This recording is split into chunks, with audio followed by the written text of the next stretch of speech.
Good evening. I am President Cynthia Elliott of the Rochester Board of Education. Tonight is November 30th, and you are tuned in to our business meeting, and we will get started with an act of reverence. And so I'm going to ask Commissioner Malloy, if you wouldn't mind saying the Pledge of Allegiance. All right. Would you all stand, please?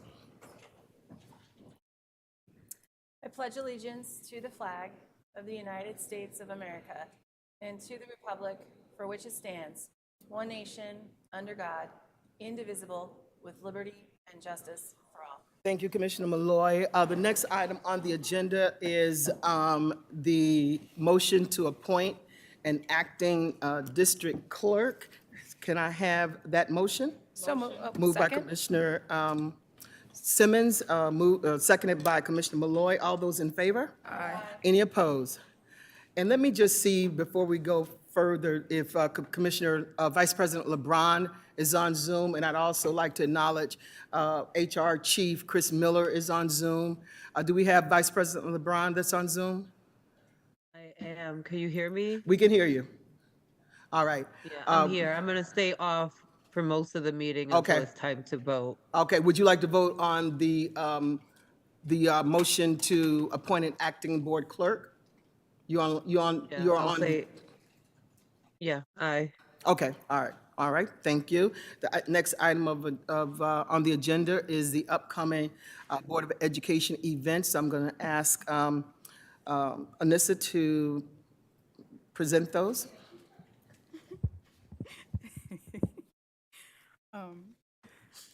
For December 2023, the Board of Education upcoming events are as follows. Policy and Audit Committee meeting on Tuesday, December 5th at 6 p.m. The ESA Committee and a special meeting for resolutions, Tuesday, December 12th at 6 p.m. Finance Committee meeting, Tuesday, December 19th at 6. And the board business meeting will be Thursday, December 21st at 6:30. You can view the Board of Education calendar on our district website, www.rcsdk12.org/BOE calendar. In Thank you. addition, any speakers who would like to address the board, they can register by contacting the Board of Education by phone 262-8525 or email the Board of Education, all one word, at rcsdk12.org by noon the day of the meeting. Lastly, the Board of Education is recruiting a parent representative to serve on the Policy Development and Review Committee. Parents, grandparents, and/or legal guardians of students currently attending the Rochester City School District who are interested may apply by visiting the Board of Education website. Thank you. Thank you. The next item on the agenda is our speakers list. We have 6 speakers who've signed up. All of them are in person, and the first speaker is, and you have 3 minutes to speak. You will hear, if you go over, you will hear a buzzer that will let you know that your time is up. So the first speaker for this evening is Delana Council. Hi, my name is Delana Council, and I'm be speaking of the girls' basketball team that we had at Franklin last year and how we was treated. Last year, when we was doing Good evening, first of all. Oh, good evening. So last year, we had a basketball team, and when they gave us old jerseys that the boys used and like 2 years before the girls even had a basketball team there, and our coach had to go out his way and get us new jerseys.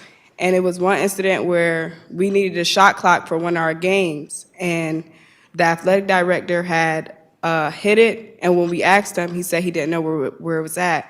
So we asked a janitor, and he said it was where in the closet where the basketballs and stuff was at, but when we looked, it wasn't there. So we didn't have a shot clock for one of our games. And then now this year, because I wanted to play basketball this year, so I wanted to see how it was ran before I started. So I went to a practice this year, and they doing things totally different this year. Like, they got new jerseys for the girls when we had to get it for ourselves last year. Last year, when kids had bad grades, they still let them play basketball. And now this year, if kids got bad grades, they the kids play basketball. Like they saying they gotta stay on the bench. If they play, they can't play at all. And like the program now this year is like ran different. Like everything that we needed last year, they getting it for them this year. And like last year when our coach had to like do a fundraiser for us to get the stuff that we needed, that's how we got the stuff that we needed last year. But this year, like they going out their way and like just paying for it. And last year it was like a coach on the boys basketball team where we needed, like when it was our practice, the coach was still on the court for their boys practice, but the boys practice was over, and our coach went up to him and like asked him, can he like move, like go, like it was our turn. And the coach started yelling at our coach for no reason. And then one of the boys on the basketball team had to back up his coach because his coach was finna hit our coach for no reason. And my coach tried to go up to him, to the boys basketball coach, and ask him like to apologize because he didn't, like he ain't know what he did, so he just tried to at least apologize for him or whatever. And the coach still tried to like fight him for some reason, I don't know. And yeah, like the program is just ran totally different now this year. That like I don't know why. We got a new coach this year, so I guess run things differently and stuff. And the athletic director, he actually talked to the team yesterday and said that he running things differently because last year the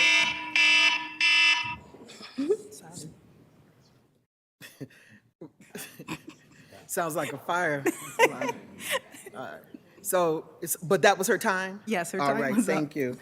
And before I go to the next speaker, just want to let folk know that Commissioner Powell is on her way. She is stuck in traffic. I think there's a hockey game tonight, so Commissioner Powell will be joining us. So the next speaker is Raylan Gaffney.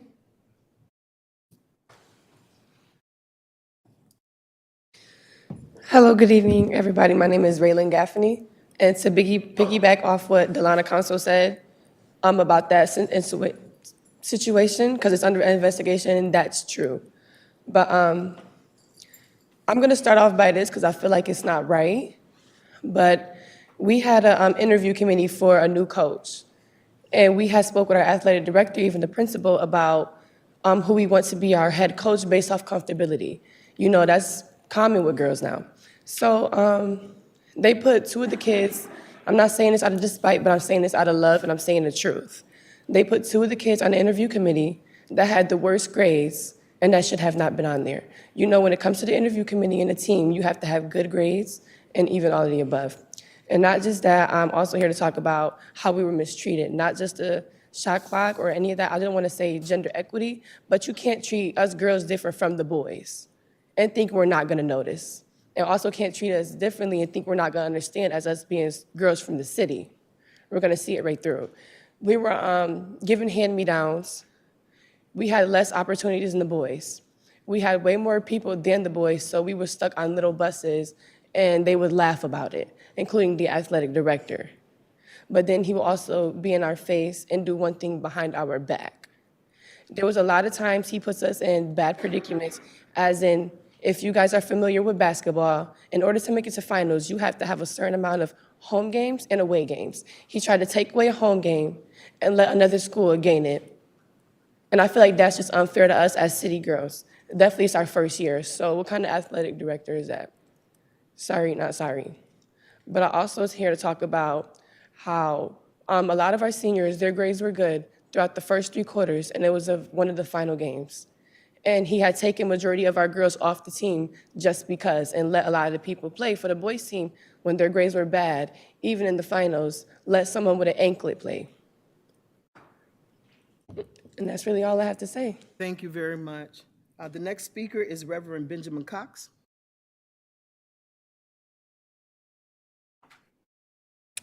First, I want to acknowledge everyone in their respective places on the board. Thank you for allowing this opportunity for myself.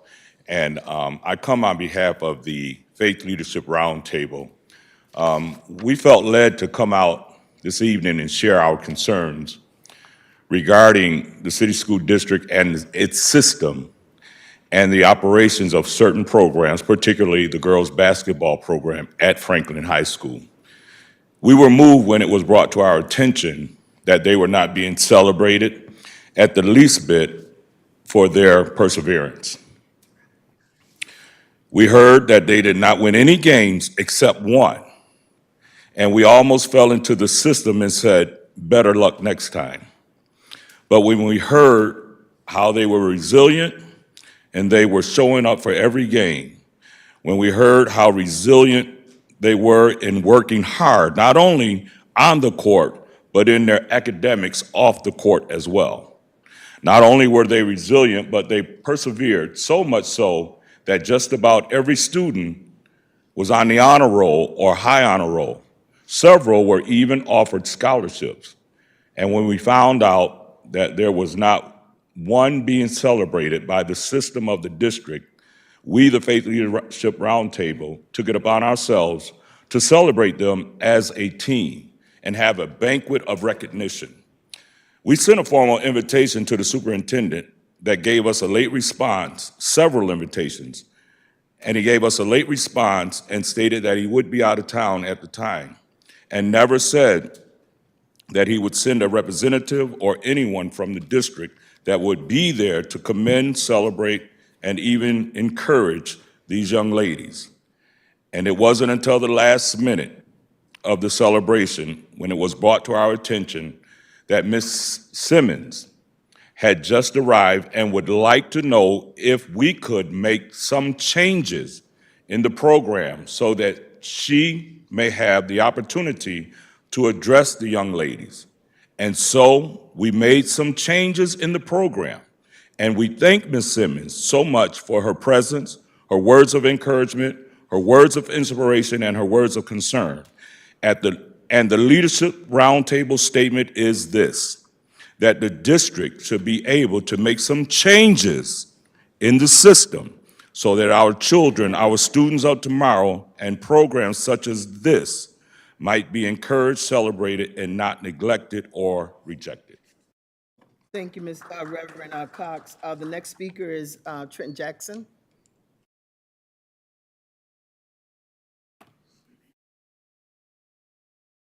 Hello, everyone. I'm also here on behalf of the Franklin girls basketball team. The reason I'm here because I wish Chris could make it, but he's caught in traffic. But the things that Chris did with these young ladies was amazing.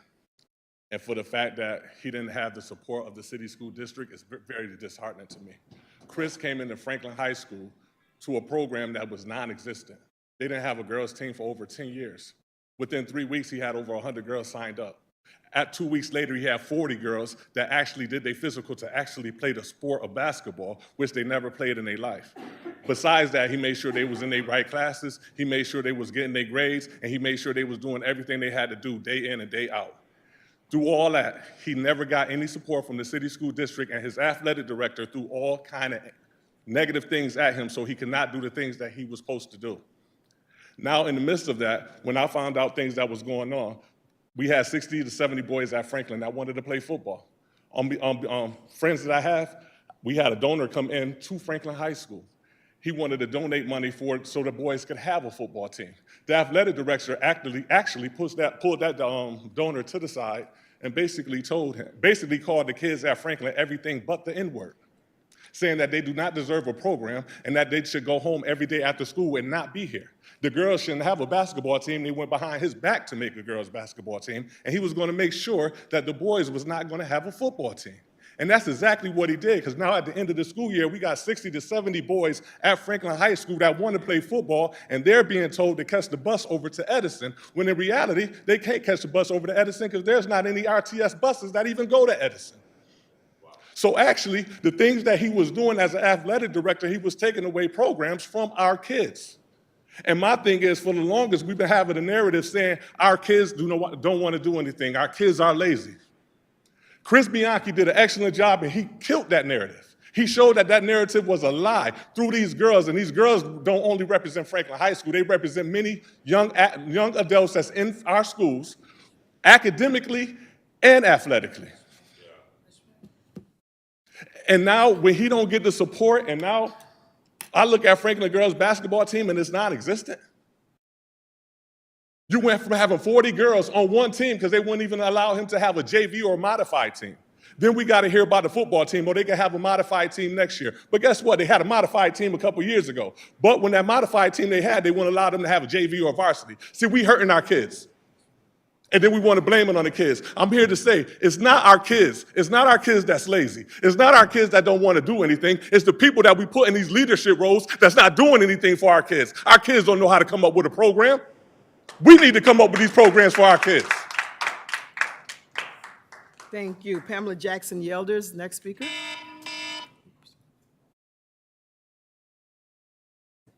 Oh, and before Ms. Jackson speaks, I just want to let folk know that Commissioner Patterson is also stuck in traffic, but he will be here. Thank you. And you know that?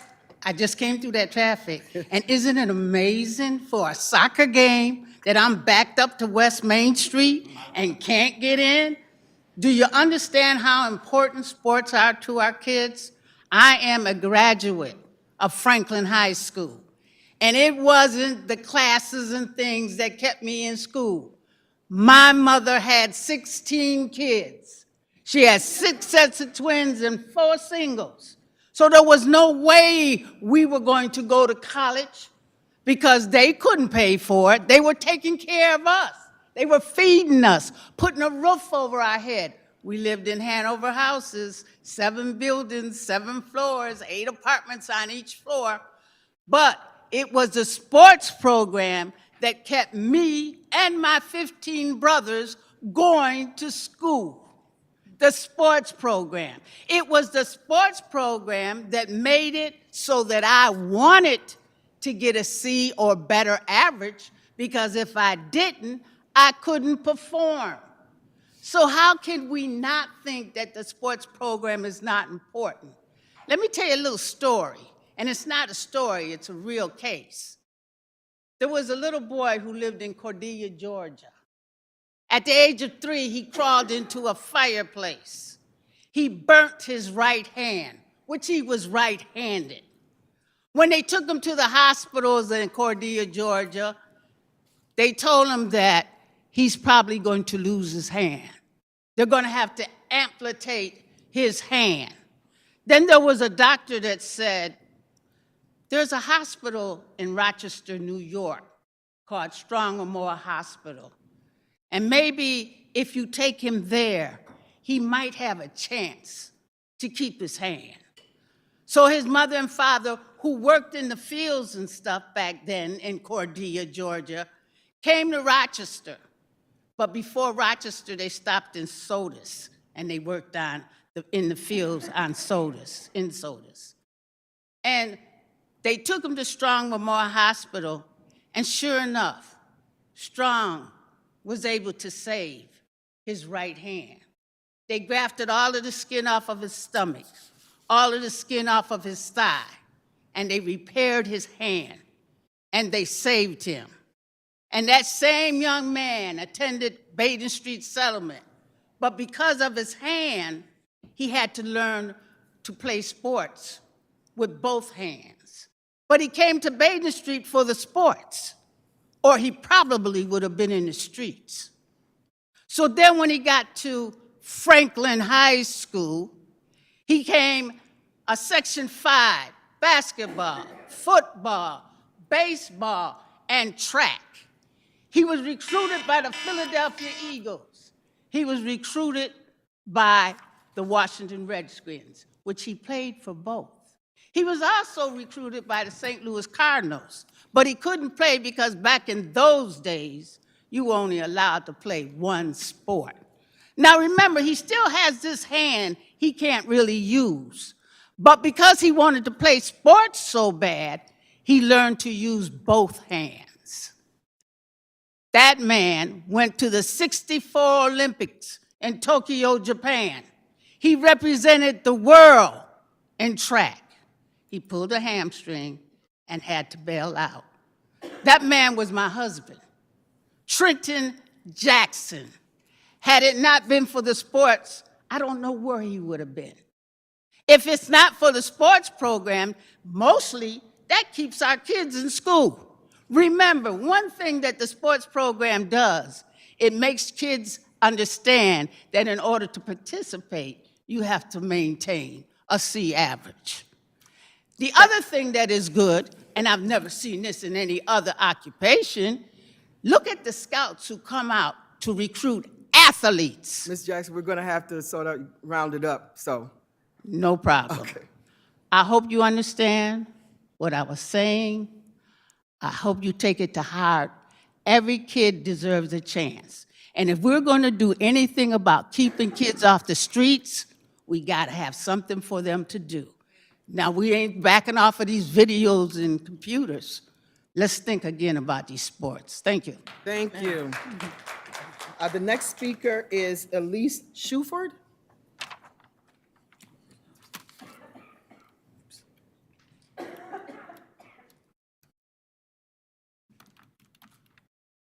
Very tough act to follow. Thank you.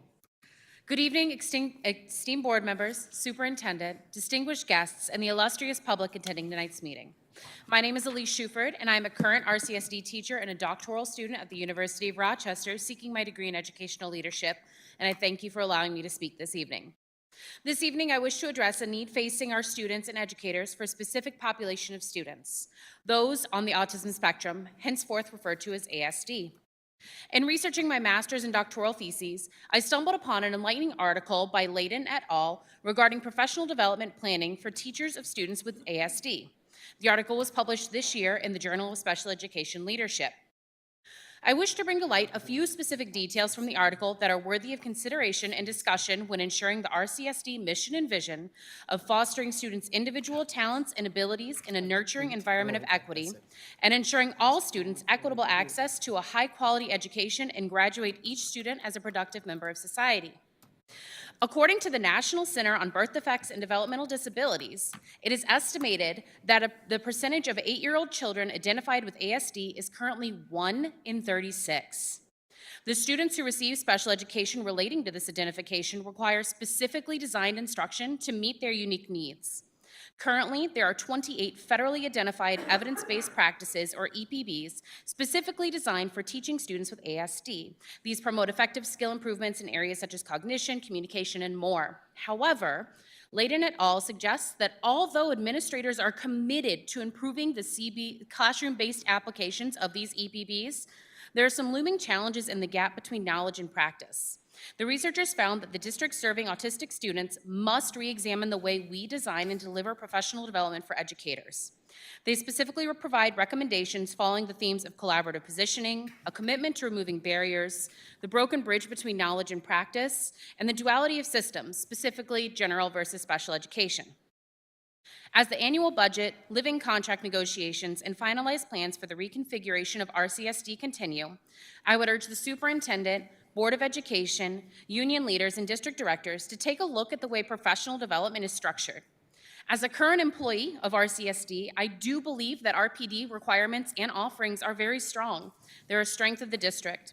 However, I would encourage those in power to analyze and instill adaptations needed to support educators of specialized populations by providing training in the differentiation, evidence-based practices required to support our autistic scholars. In consideration of time, I've only briefly sketched the surface of this article and how it impacts our students and educators. I hope you will consider delving further into this article and subsequent ones to better assist our educators in providing equitable access to the high-quality education that all students in the Rochester City School District deserve. Thank you. Thank you very much. That concludes the speakers portion of our meeting. We'll go to the advisory council reports. I will call on our student advisory council. David? Good evening, everyone. My name is David Bion. I'm an 12th grader now at Rochester Early College International High School. I'm also the president of the Student Leadership Congress and the board representative for our students. The Student Leadership Congress had their third meeting for the 2023 to 2024 school year on 10/15/23. Oops, wrong.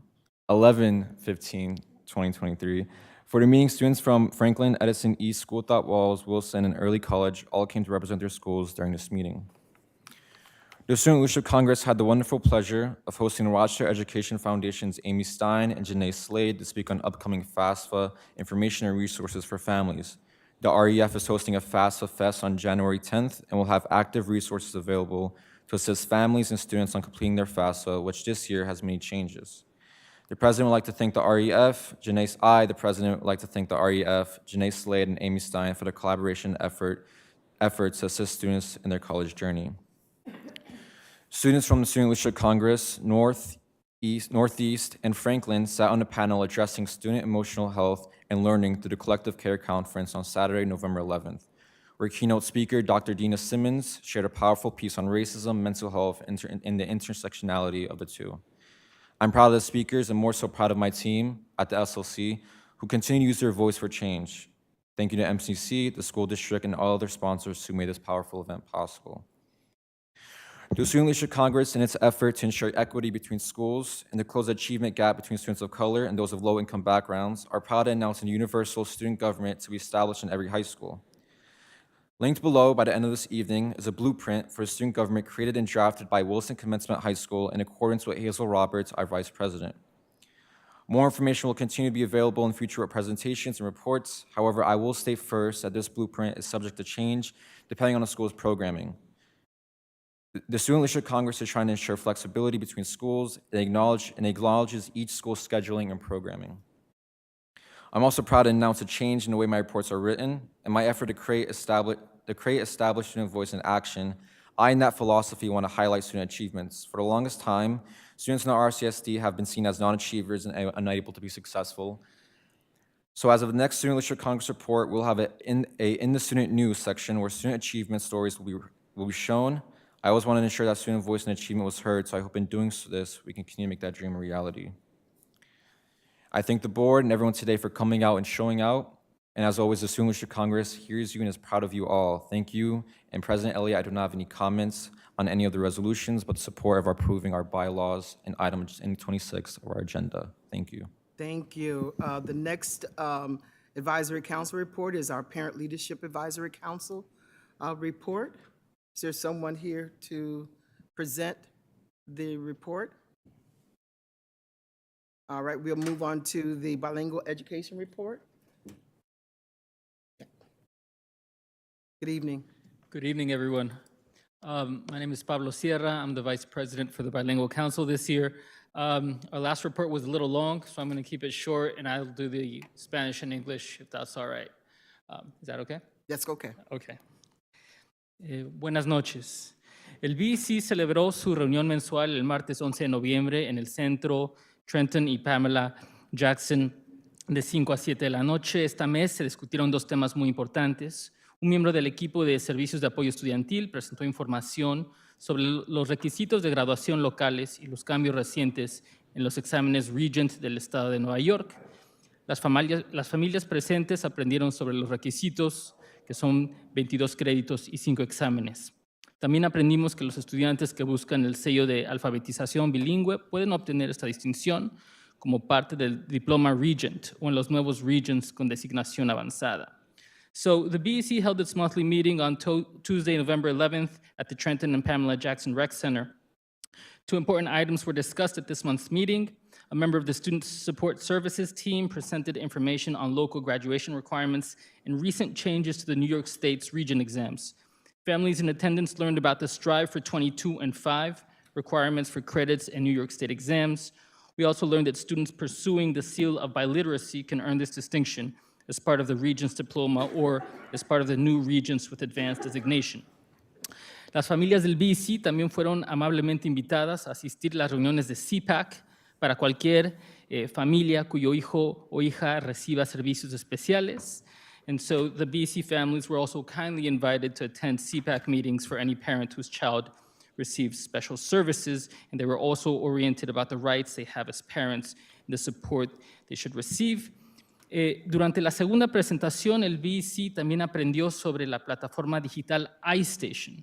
iStation es una herramienta digital diseñada para estudiantes que están aprendiendo a leer en español y adquirir un vocabulario competente en este idioma. So during our second presentation, the BEC also heard about the iStation digital platform This is a digital tool designed for students who are learning to read Spanish texts and acquire a competent vocabulary in that language. Currently, iStation is being used for students in kindergarten through 5th grade. Y bueno, esta herramienta ahorita se está usando para el kinder hasta el 5º año. El programa se ajusta automáticamente al nivel de competencia lectora en español de cada estudiante. Un padre preguntó si existía la posibilidad de ampliar este programa a la instrucción de la escuela intermedia, pero parece que actualmente el programa solo está destinado a la instrucción primaria en nuestro distrito. So in our discussion, one of the parents wanted to know if iStation could also be made available to middle schoolers. Apparently that's not the case right now. iStation is only being used for K through 5, although that would be something that we would be interested in looking further into. Y bueno, para terminar, la próxima reunión del BEC tendrá lugar el martes 12 de diciembre. Están muy invitados todos. And I will just conclude by saying that the next BEC meeting will take place on Tuesday, December 12th, and the entire community is invited to attend. Thank you very much. We also have on the agenda Special Advisory Council, Special Education Advisory Council, but there's no report this evening for that advisory council. And so we'll go down to the board reports. I'll start, there's no report for audit.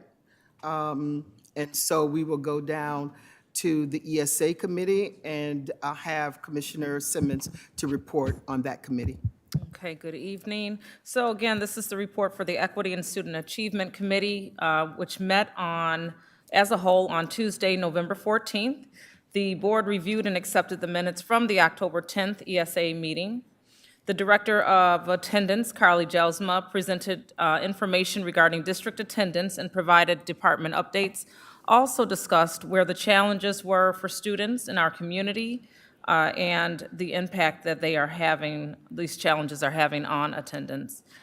The Director of Expanded Learning, Alyssa Thomas, gave a presentation regarding the 2023 summer learning. Over 7,000 students were served between grades K through 12 through the different programs offered by the district over the summer months. Deputy Strickland provided an academic plan progress update for Q1. There are currently a total of 67 recommendations in this plan. Administration, the state monitor, and the board will continue to work collaboratively toward our goals. The next Equity and Student Achievement Committee of the Whole or committee meeting will take place on Tuesday, December 12th at 6 p.m. Thank you, Commissioner Simmons. The next report is the Community and Intergovernmental Relations Committee. Commissioner Adams, would you please report out on that committee? Yeah, good evening. The Community and Intergovernmental Relations Committee met as a committee of the whole on Tuesday, November 7th, 2023. During that meeting, the board reviewed and accepted the minutes from the September 5th, 2023 meeting. A report out was provided regarding the annual Family and Community Engagement Forum. There was some updates provided regarding the 2024 legislative breakfast.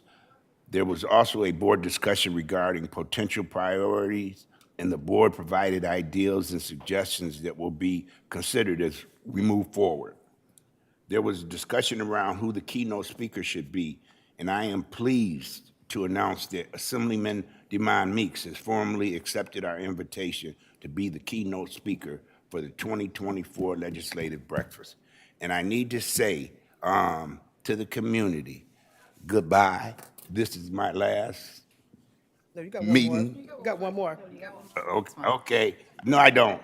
Next CIGR committee meeting is Tuesday, January 9th. I will not be here. Okay. And with that, I'm clear. Thank you. And the next committee report is the Finance Committee report. And I'm just going to yield to Vice President LeBron for directions. Vice President LeBron, anything you want to say? If not, we can just introduce Chief Financial Officer Sean Yes, Farr. please. Yes, All thank right. you. All right. Chief Farr?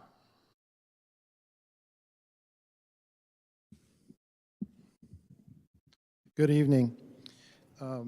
We've got standard report that you get every month. This is through the end of October. And if we start on page 1, you'll see that our ending cash balance at the end of October was $185 million, which is $100 million more than the year before.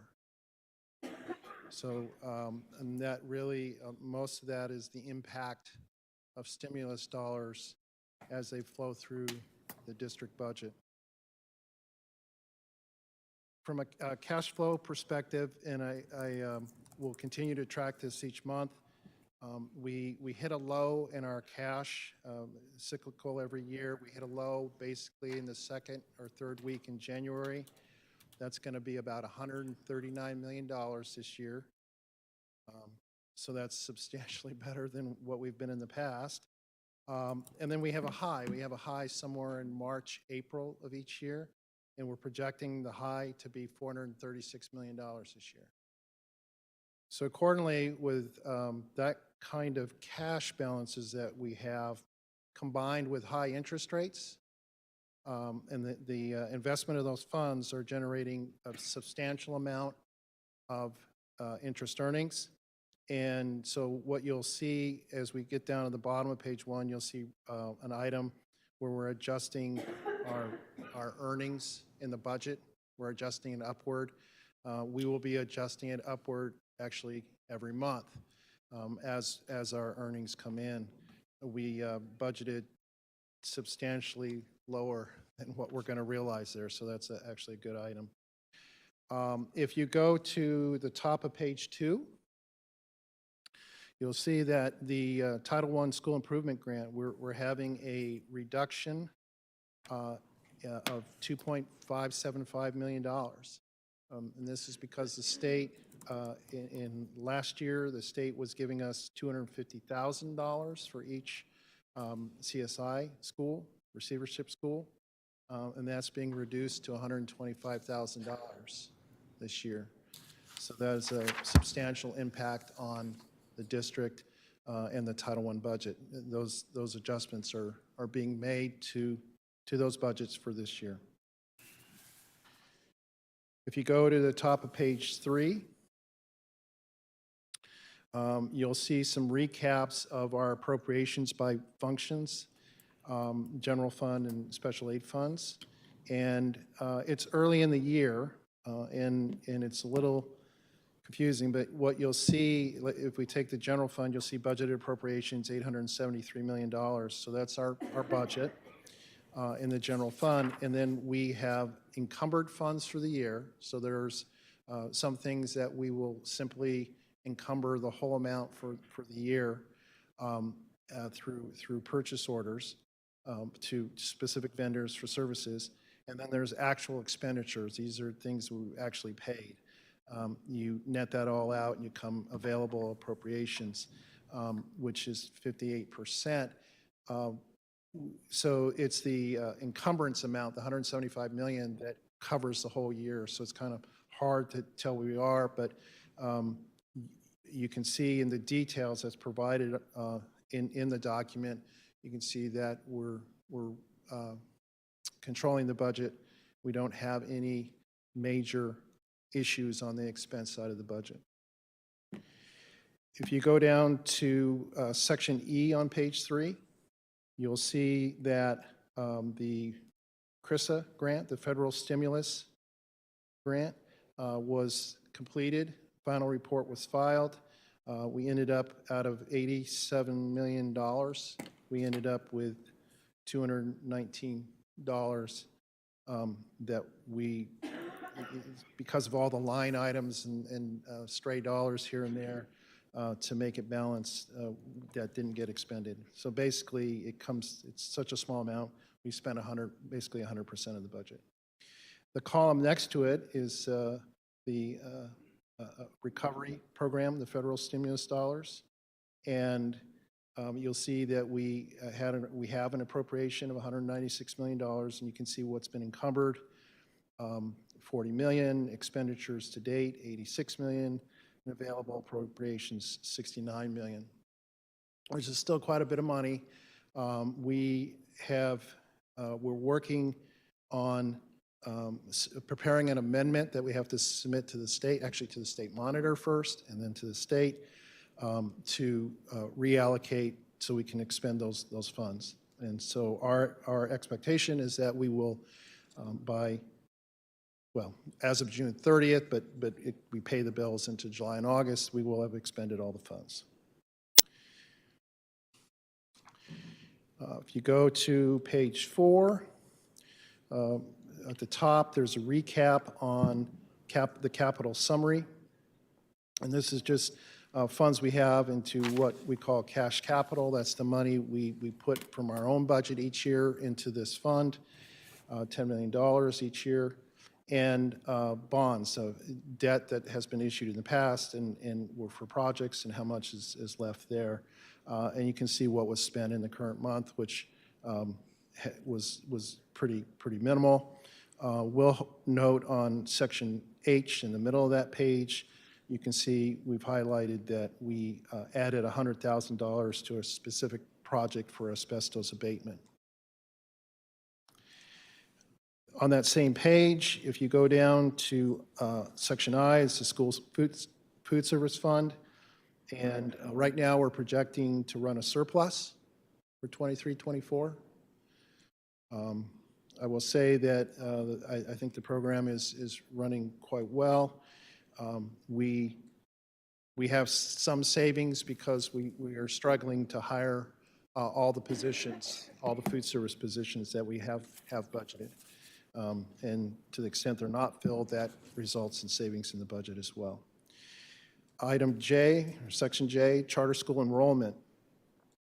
As of November 1st, we pay for charter schools, we pay out 6 times a year, every other month.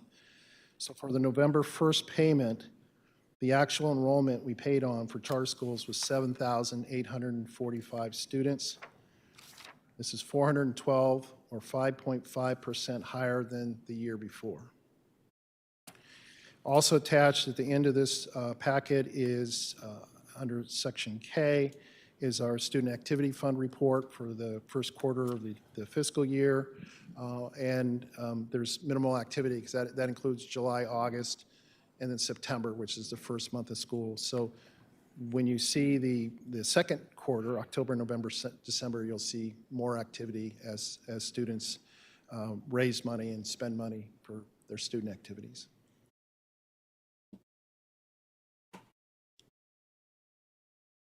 Thank you. Is there any questions for Chief Farr? If not, what I'd like to be able to do is to read the Vice President's report and then also offer a motion. So let me do that at this time. The Finance Committee did not convene this month, and the committee has suspended monthly preview meetings at this time. And we just had Chief Farr to present to us the November 2023 financial report, and I'm going to ask for a motion to approve the district's November 2023 financial report. Is there a motion? So moved. Second. Moved by Commissioner Malloy, second by Commissioner Simmons. All in favor? Aye. Any opposed? And so the next Finance Committee will feature a discussion on the 2024-25 budget calendar, a discussion of the budget book, focus groups, and quarterly finance plan update. And the next in-person Finance Committee meeting is going to be December 19th, 2023. Excuse me, President Elliott, if we're going to have Commissioner LeBron vote, we're going to need her on camera. Yeah, if she she's was- sort of in and out. Okay, She's no not going to problem. be there to vote. So we'll exclude her from that. Thank you. So the next committee report, next committee board report is the HR Committee. Commissioner Malloy.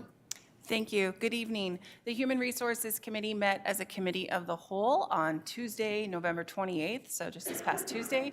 The HR Committee discussions focused on the following items. The board reviewed and accepted our minutes from September 19th.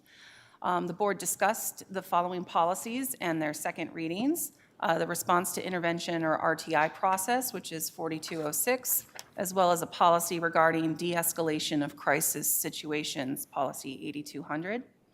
Then Chief Miller and his team presented the staffing and recruitment updates, including a vacancy update, staff diversity update, and the initiatives that we have on growing and developing of our staff, particularly our teaching staff. The next Human Resource Committee of the Whole meeting will be Tuesday, January 23rd, 2023, and that is my report. Thank you. Thank you, Commissioner Malloy. The next board report is policy. Commissioner Powell.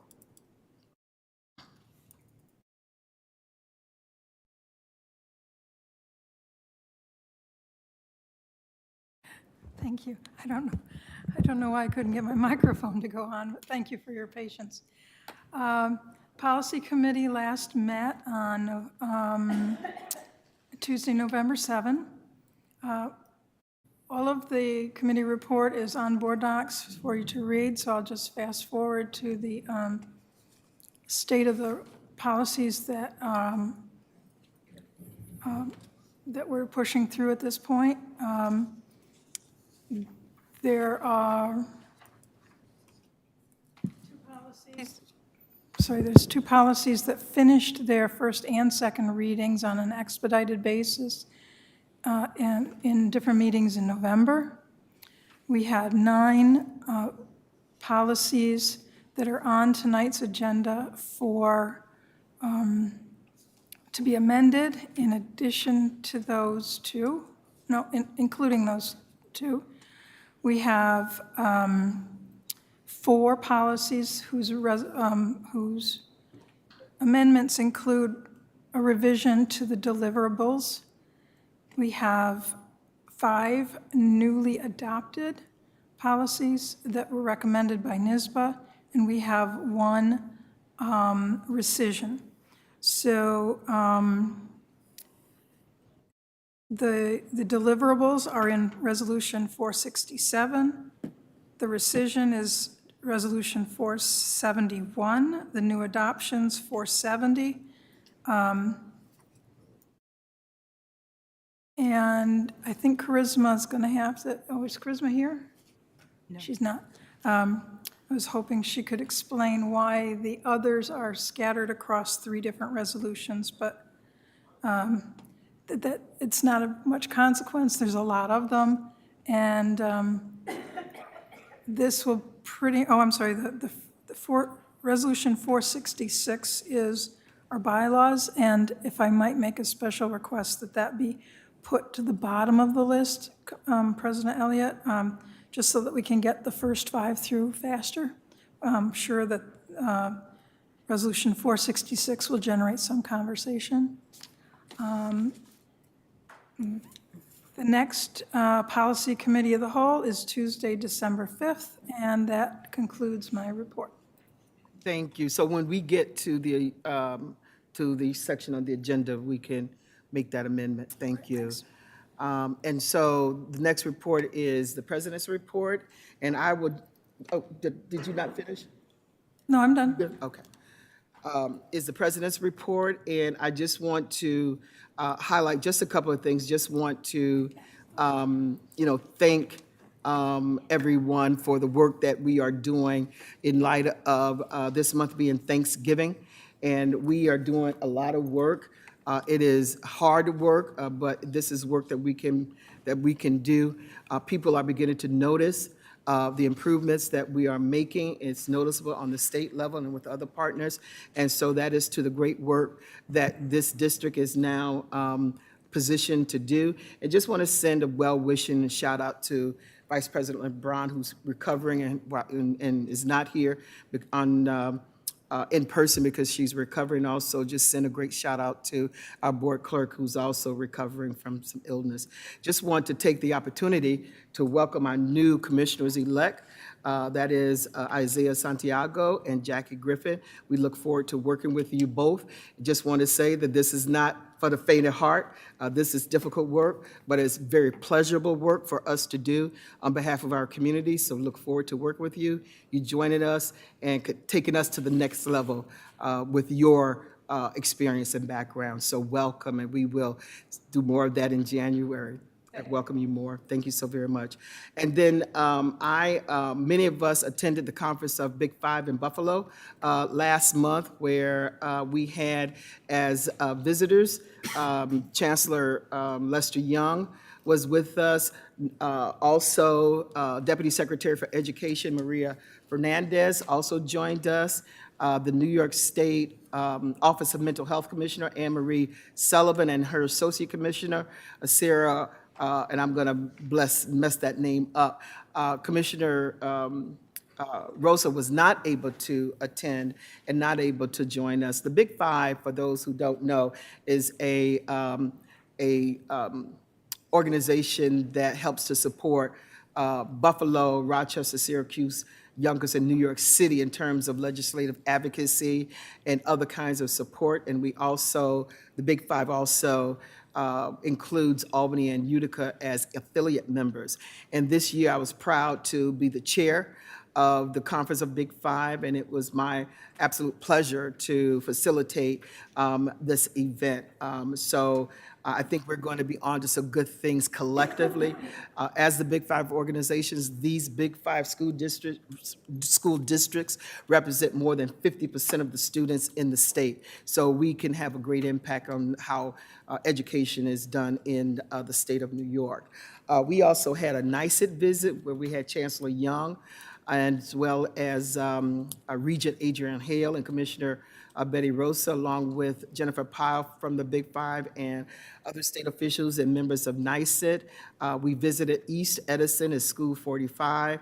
And here again, as I spoke with some of the officials, we are told that our work is being noticed. And I'm so thankful for this board for helping us to get that work accomplished. And I believe that they are going to see from us even greater work than we've begun. So I'm very excited about the improvements that we're making. Also attended the Monroe County School Board Association Labor Relations Committee, where they're talking about, there was a presentation on shaping AI, chat GPT, and beyond. And as I've noted in my report, you know, most of those people who represent school boards are there, but after the presentation, nobody said a thing.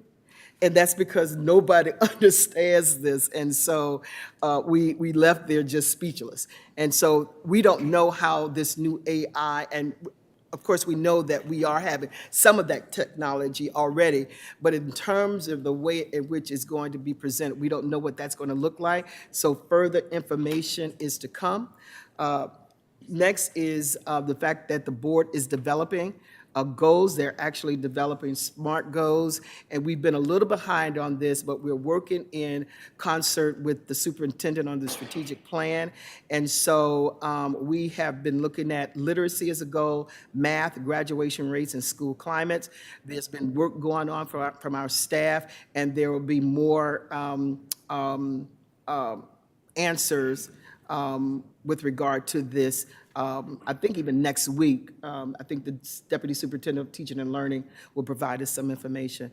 You'll see that there's communities, there were schools visits and community events that were attended, and just other meetings that I attended. And so that concludes my report. And I'm going to go to the superintendent's reports and start off with Superintendent Peluso, his presentation. Thank you, President Elliott, and good evening to you. Vice President LeBron, board commissioners, families, staff, students watching tonight via social media on YouTube, Facebook Live, or any other platform. Tonight, my superintendent's report. I'd like to start by updating you on federal relief funding planning. I'd like to spend part of my time this evening providing you an update on the fiscal and programmatic progress we have made as part of the ARP and CURSA monies we have received from the federal government. As I've mentioned, next year we have the difficult task of reconciling our expenditures without the aid of these federal stimulus funds. And I want to provide you with an update on our spend down plans as we move forward.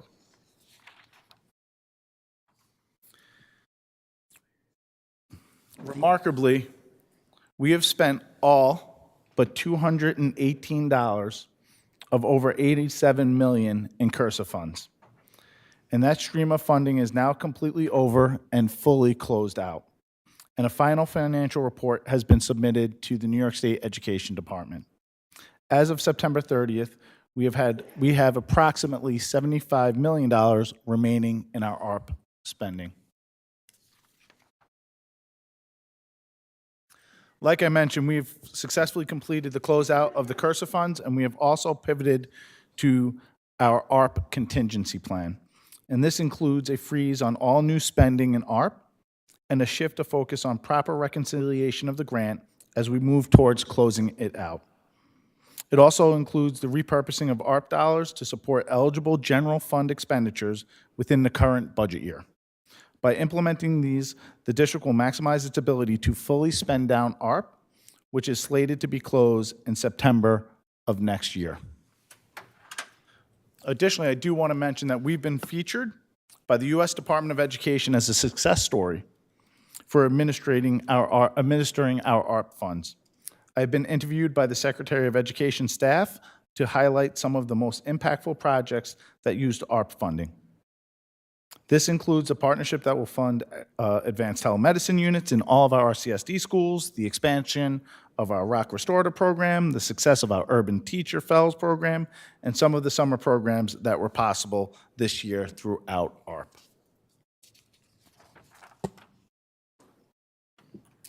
Just a reminder, there are various resources available to you and the public describing both the fiscal and programmatic activities within the relief funds. Our next Community of Stakeholders meeting is slated to take place next week, and you can find that all on our website at www.rcsdk12.org/relief funding. School choice. Our school choice process is online starting Friday, December 8th. School choice is for students and families registering in the district for kindergarten, 7th, and 9th grade. Families must have a PowerSchool parent portal account in order to participate in the school choice process. Once families have explored options, they are then asked to rank their selections before applying in PowerSchool, which is the online component. The lottery deadline is open until Friday, January 19th. Another Golden Apple Award winner. It's almost monthly that I feel that I'm coming to the board highlighting some of the amazing teachers that we have. Congratulations to Brian Gallagher and the exceptional educator at School of the Arts for being honored as a recipient of the Golden Apple Award from News 8.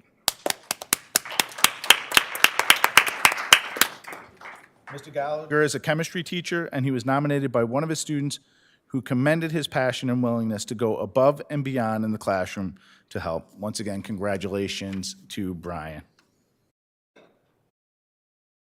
Some more exciting news, and it was a great month for us around Section 5.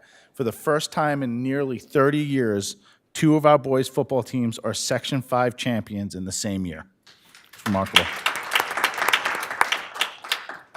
The Monroe Red Jackets had a remarkable 11-1 season where only 3 opponents scored a total of 41 points against them this season.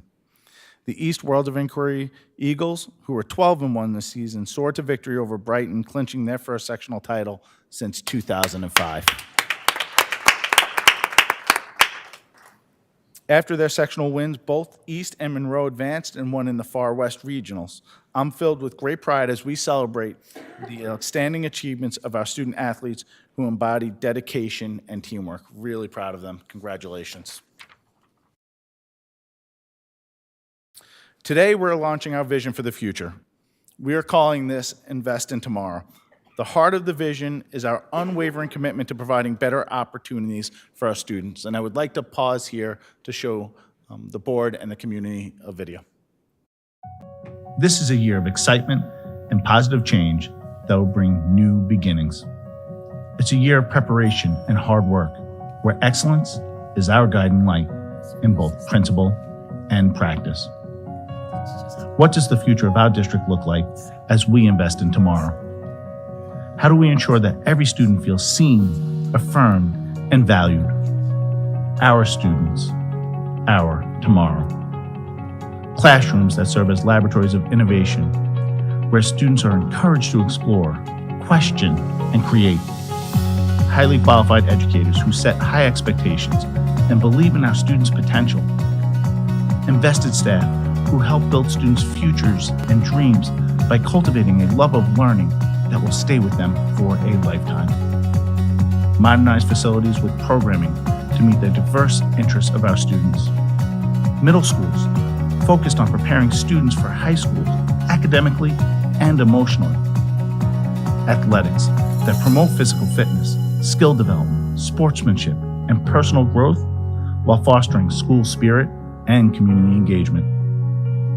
Safe and nurturing spaces so every student can thrive with access to school-based health centers, telemedicine, social-emotional supports, and specialized mental health services. Opportunities and resources for every student, regardless of their zip code. Technology, extracurricular activities, and real-world experiences in all of our schools. As we stand on the threshold of this remarkable journey, picture a future where our students are not just prepared for the world, but equipped to reshape it. Learning that inspires and empowers the next generation. Focusing on our tomorrows today.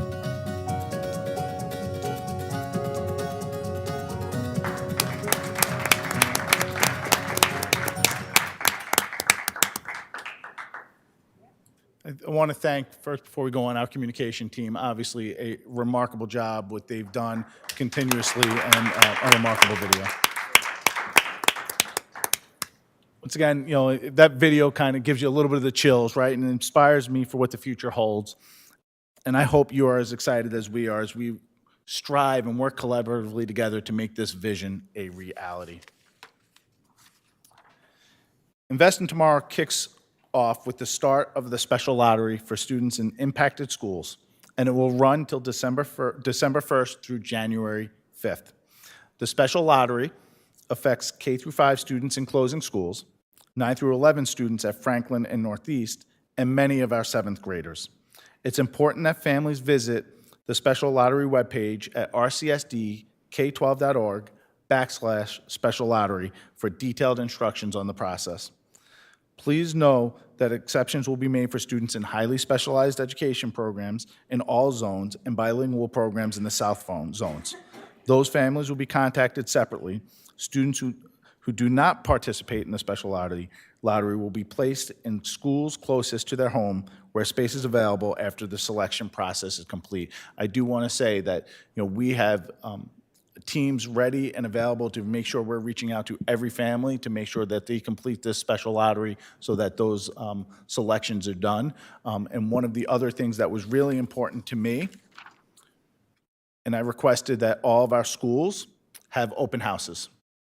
So I've requested that all elementary schools host an open house for families in those impacted schools. So this is an opportunity for parents to tour new schools in their zone. So as they begin to make choices for schools in their zones, they have opportunities to visit those schools, see the schools, ask questions, and that's really important so that I know they're making as much of an informed decision as possible.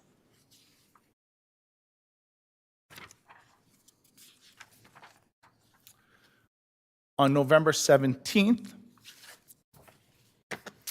I announced the leaders of our new middle schools. I'm proud to have these strong leaders taking charge of preparing students academically and emotionally for high school, promoting athletics through physical fitness, sportsmanship, and personal growth, and providing programs and nurturing spaces so every student can thrive. So I just want to congratulate and welcome these established leaders to our middle schools. And that concludes the superintendent's report for November. Thank you, Dr. Peluso. Let me just start off, and I'll open it up for questions. But I just want to take liberty as president just to thank Chief Lopez, Ramos Lopez, for this work and this team. This really is no words. I just really don't have any words. I feel this deeply and am somewhat inarticulate about this. I am just so pleased with this, and just thank you all for this work. And it just shows what we have done and what we are capable of doing, and that we are being aggressive in getting our message out into the community. And I'm just so very thankful about that. And I'm hoping that with this campaign and other campaigns, that it is going to draw our people back from charter schools, because they will begin in other schools, such that they will be able to see the great work that we're doing. We didn't do a good job before, and that's why they left. But I want every child in every charter school back in this district. I don't even make any bones about that. But we got to do it right. And so I'll just open up. Let me just start with Commissioner Adams to see if you have any questions for the superintendent.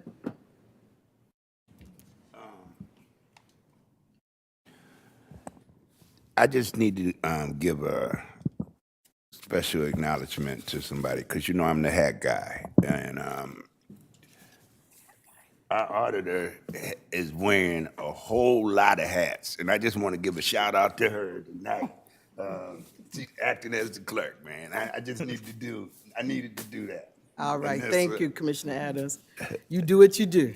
Yeah. Commissioner Malloy?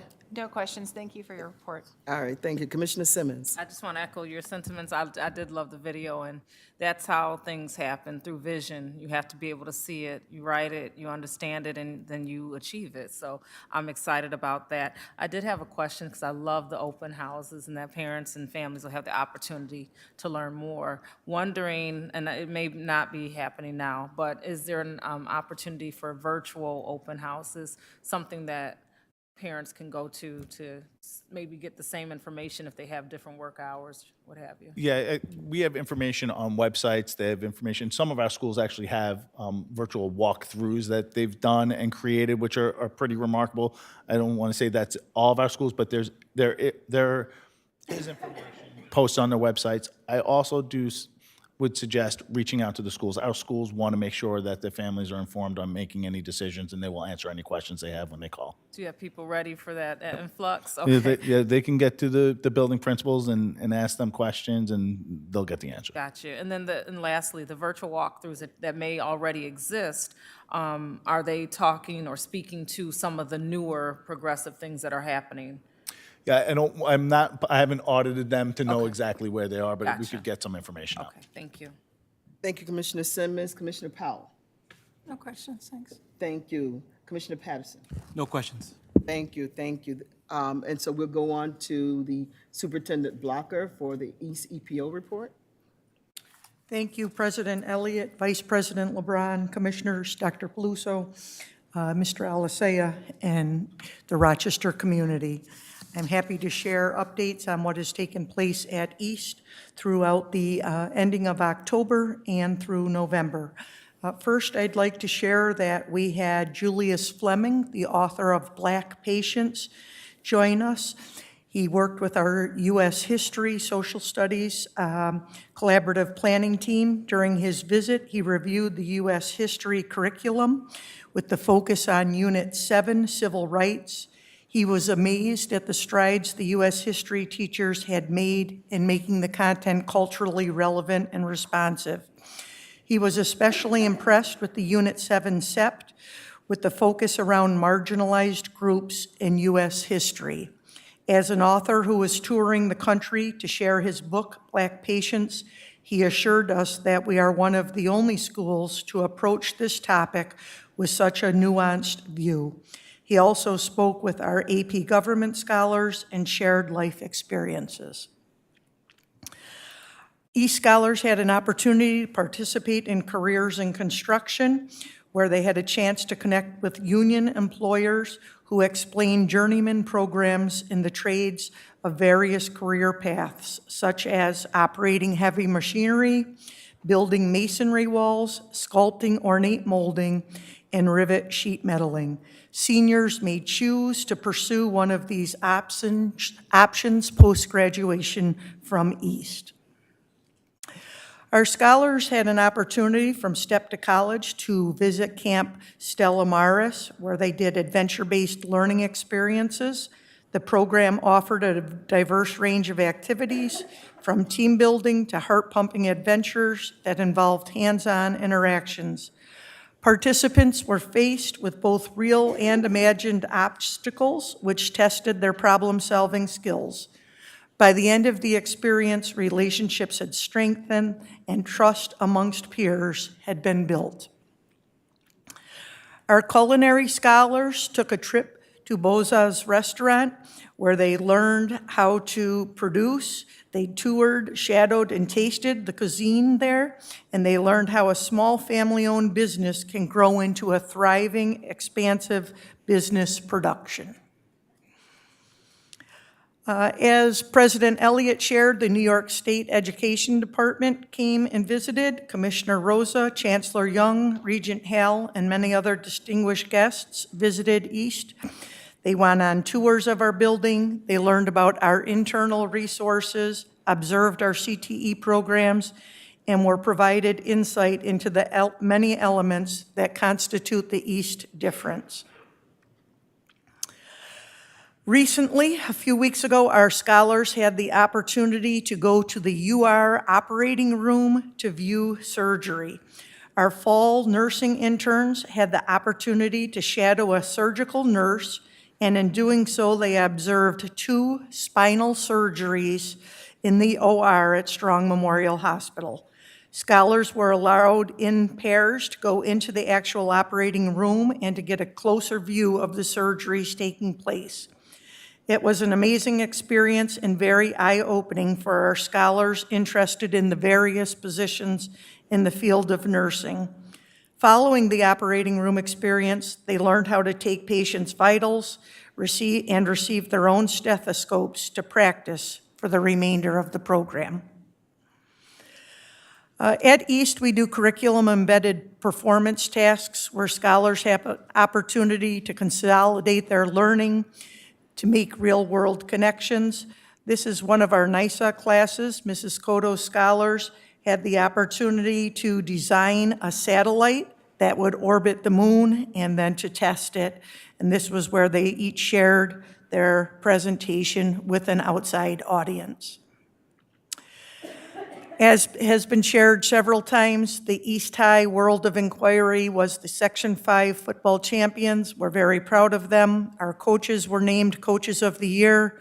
We also had a Class A Defensive Player of the Year from East and a Class A Offensive Player of the Year from East. I'm incredibly proud of the young men for their resilience, for their sportsmanship, for their integrity that they displayed throughout the year. And I'm incredibly thankful for the partnership we have with the World of Inquiry. You would never know it was 2 different schools. The boys played together seamlessly as one unit and worked hard. We're also very proud of the success that the Monroe team had.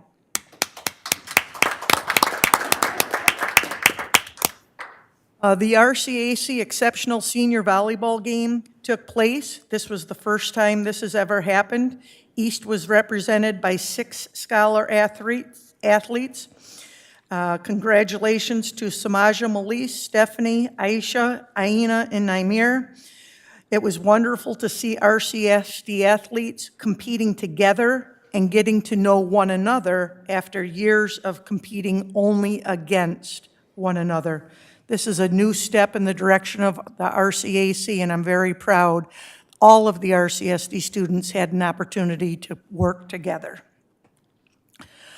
Recently, our scholars attended the Society for Neuroscience Conference in DC.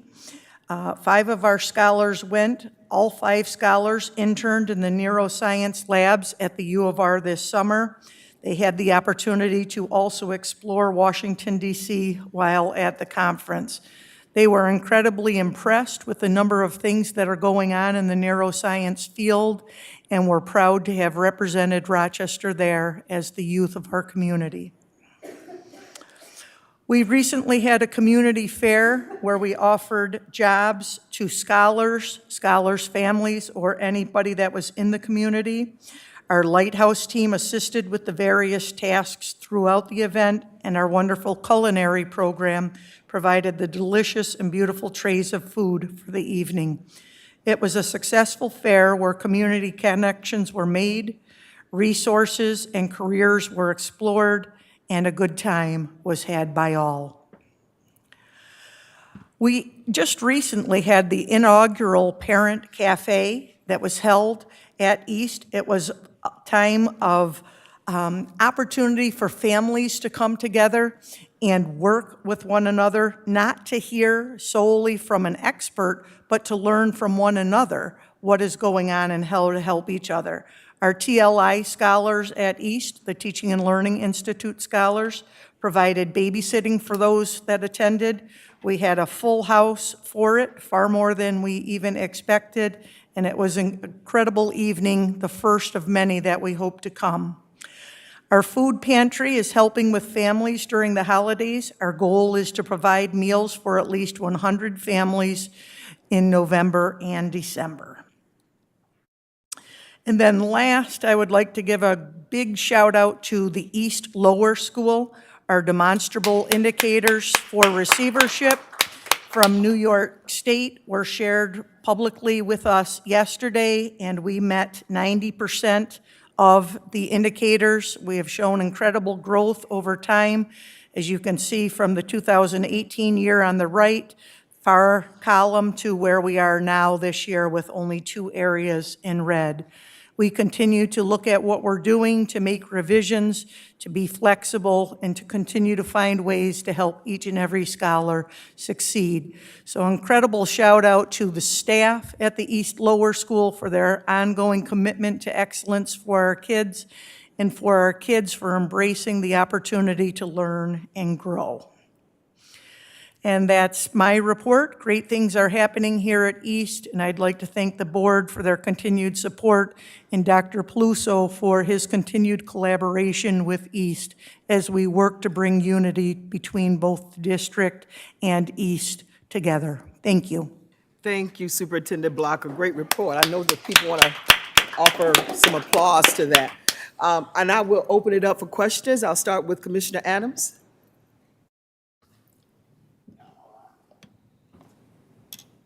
I have no questions. Was a good report. That's it. All right, thank you, Commissioner Adams. Commissioner Malloy. Thank you so much, Superintendent Blocker, for your report and great news. Congratulations to the football team especially, but keep up the great work. So no questions. Thank you, Commissioner Simmons. Yeah, I'm loving the sports. Yeah, great report. Question about, you were talking about the learning from each other. Was that not the community career fair?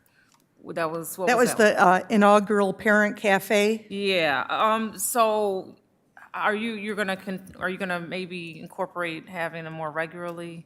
That sounds amazing. So we're doing it with the Connected Communities and Rock the Future, and so it's scheduled to have one per month. Okay. And the goal, as I said, is for parents to share with one another. They bring up topics. We had the opportunity to team build and get to know one another. But we want to really tap into and allow people to understand what one person's dealing with in their home is what somebody else is dealing with next door. And they may not even know it, but amongst all of us, we have collective knowledge that can be helpful. Thank you. Anything else, Commissioner Simmons? No. That's it. Thank you. Commissioner Powell? Okay. Commissioner Patterson? No questions, but thank you for a report. As you more often hear us talking about student outcomes and things like that. So the data on your last screen here that you showed, next to last at least, I really appreciate those numbers. We can actually, get a good look at, where you were, back in 2017, 2018, and where you are today. So, thank you for doing that and being transparent relative to those numbers. Thank you. Thank you, Commissioner Patterson. Commissioner Powell?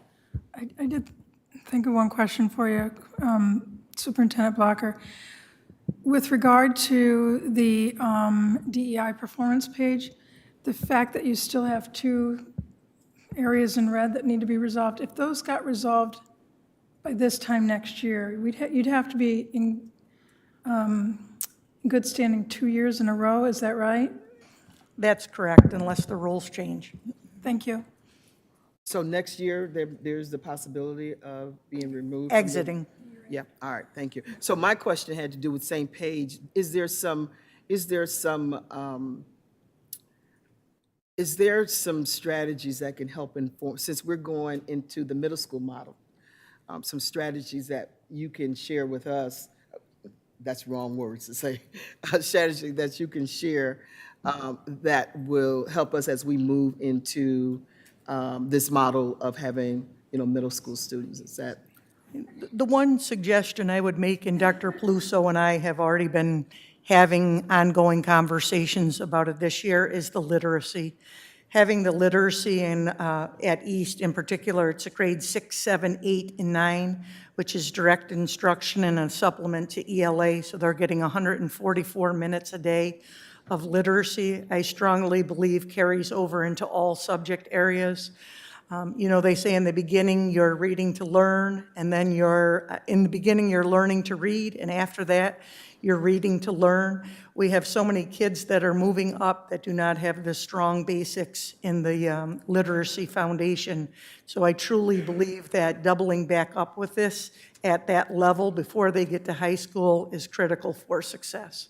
So, are they resisting reading because of all of the digital technology? Is there a resistance to reading? Do you find that we're in competition with the digital technology, and that may be a challenge for us to encourage our students to read more? I certainly think that's a challenge in so many ways, what's happening in the digital age, just as you indicated, even with the artificial intelligence and the ChatGPT. But I do believe that it's a foundational expectation that every single child that exits the Rochester City School District, and to be honest, exits the primary level, has a strong foundation in reading, and that justice will only prevail when we get to that point that everyone has earned the opportunity and has been provided the resources and the support to achieve that. All right, thank you very much. So that concludes Superintendent Blocker's report. So we will move on to the resolutions for consideration. And so I will start with resolutions 420 through 426. Is there a motion? So moved. Moved by Commissioner Adams. Is there a second? Second. Seconded by Commissioner Simmons. Any questions or comments related to resolutions 420 through 426? One question that I have in reference to these final payments, I want us to pay close attention, because I have not talked about this in a while, to the MWBE award. I know we were on this board, we talked about that a lot, so I want us to be mindful that we need to ensure that there is as much MWBE participation in these opportunities as we possibly can have. I will probably be continuing, as I look at these resolutions, to continue to uplift that, because we need to have people of color to participate in these opportunities. Other than that, all those in favor? Aye. Any opposed? Thank you. Is there a motion for resolutions 427 through 432? So moved. Second, all those, let me just make sure. President Elliott, you yeah. have a duplicate. You Right. need to renumber. Thank you.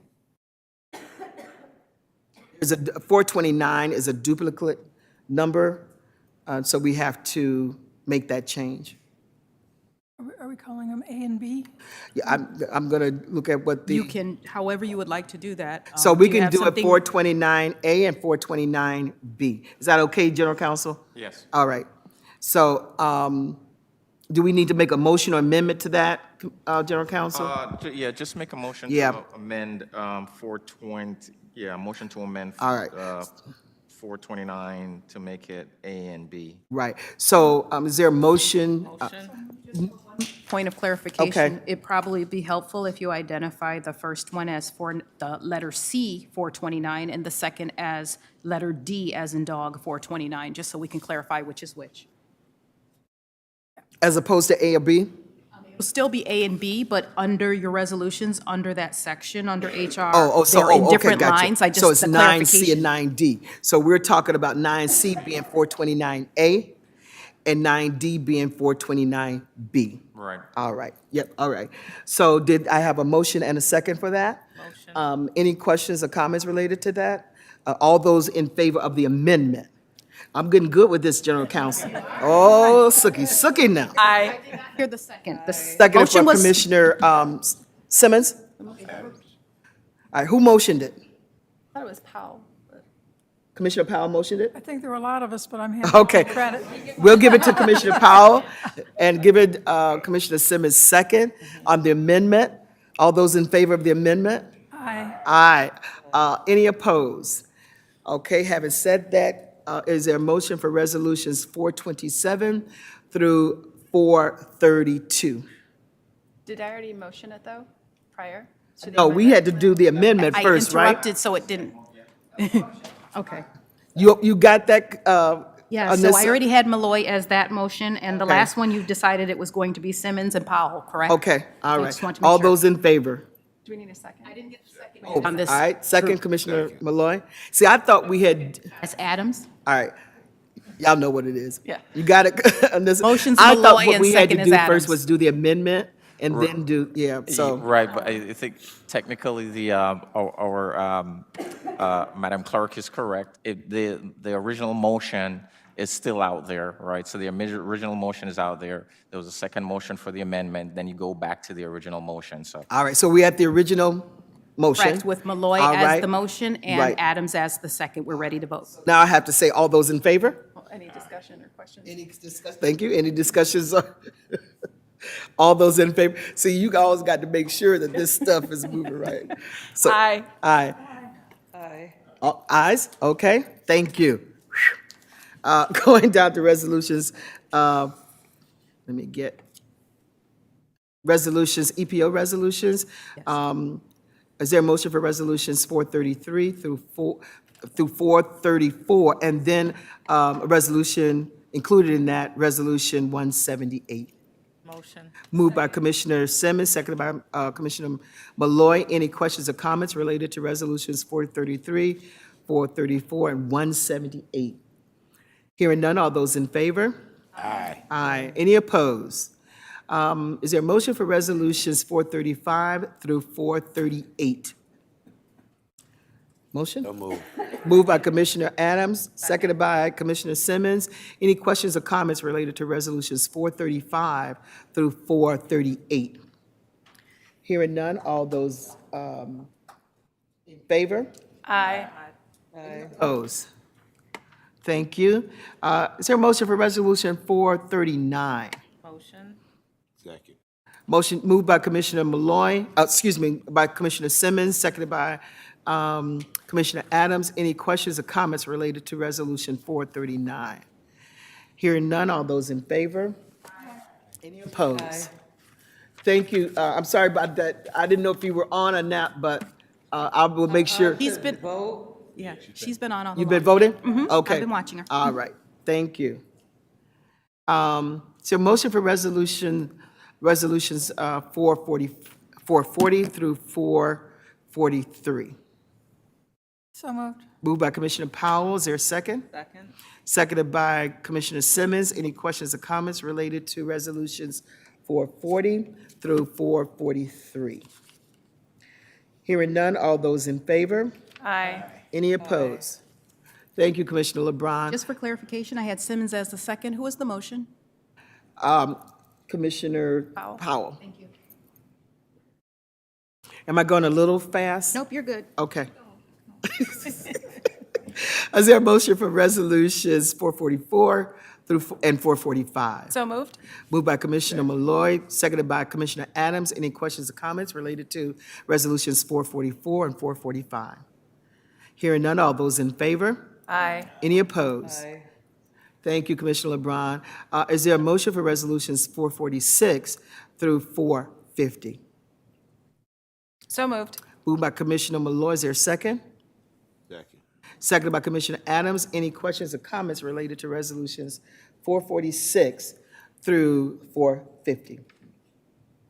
Hearing none, all those in favor? Aye. Any opposed?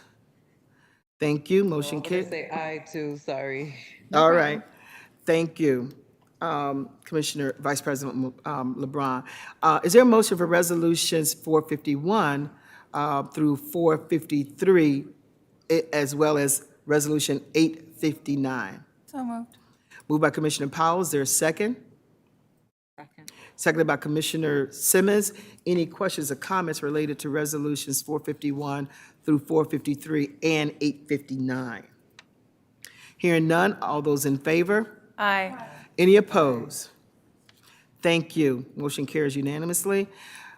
Is there a motion for resolution 454 through 460? So moved. Moved by Commissioner Malloy. Is there a second? Second. Any questions or comments related to resolutions 454 through 460? President Elliott, did you have a question on 460, or were you all set with that one? No, I'll leave it. You're good? Yeah. Okay. All those in favor? Aye. Any opposed? Aye. Thank you. Is there a motion for resolutions 461 through 465? You all are too slow for me. Come on now. So Let's moved. get this party started. Here, not too long. Commissioner, moved by Commissioner Malloy. Who second? I second. Seconded by Vice President LeBron. Any questions or comments related to resolutions 461 through 465?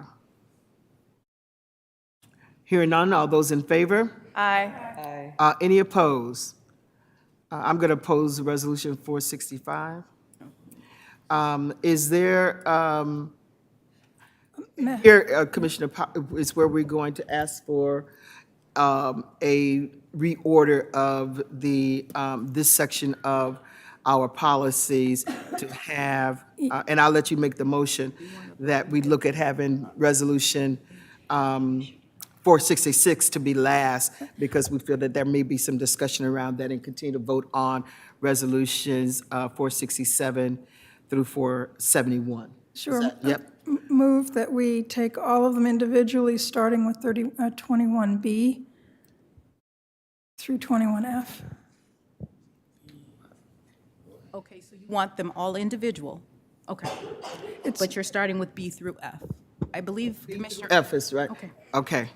It's just So, there's so many policies in each. I want to Yeah. make sure everybody understands what they're voting for. so let me just get the motion for the reorder of these resolutions. Is there, did you move it, Commissioner Powell? Is there a second for that? Seconded by Commissioner Malloy.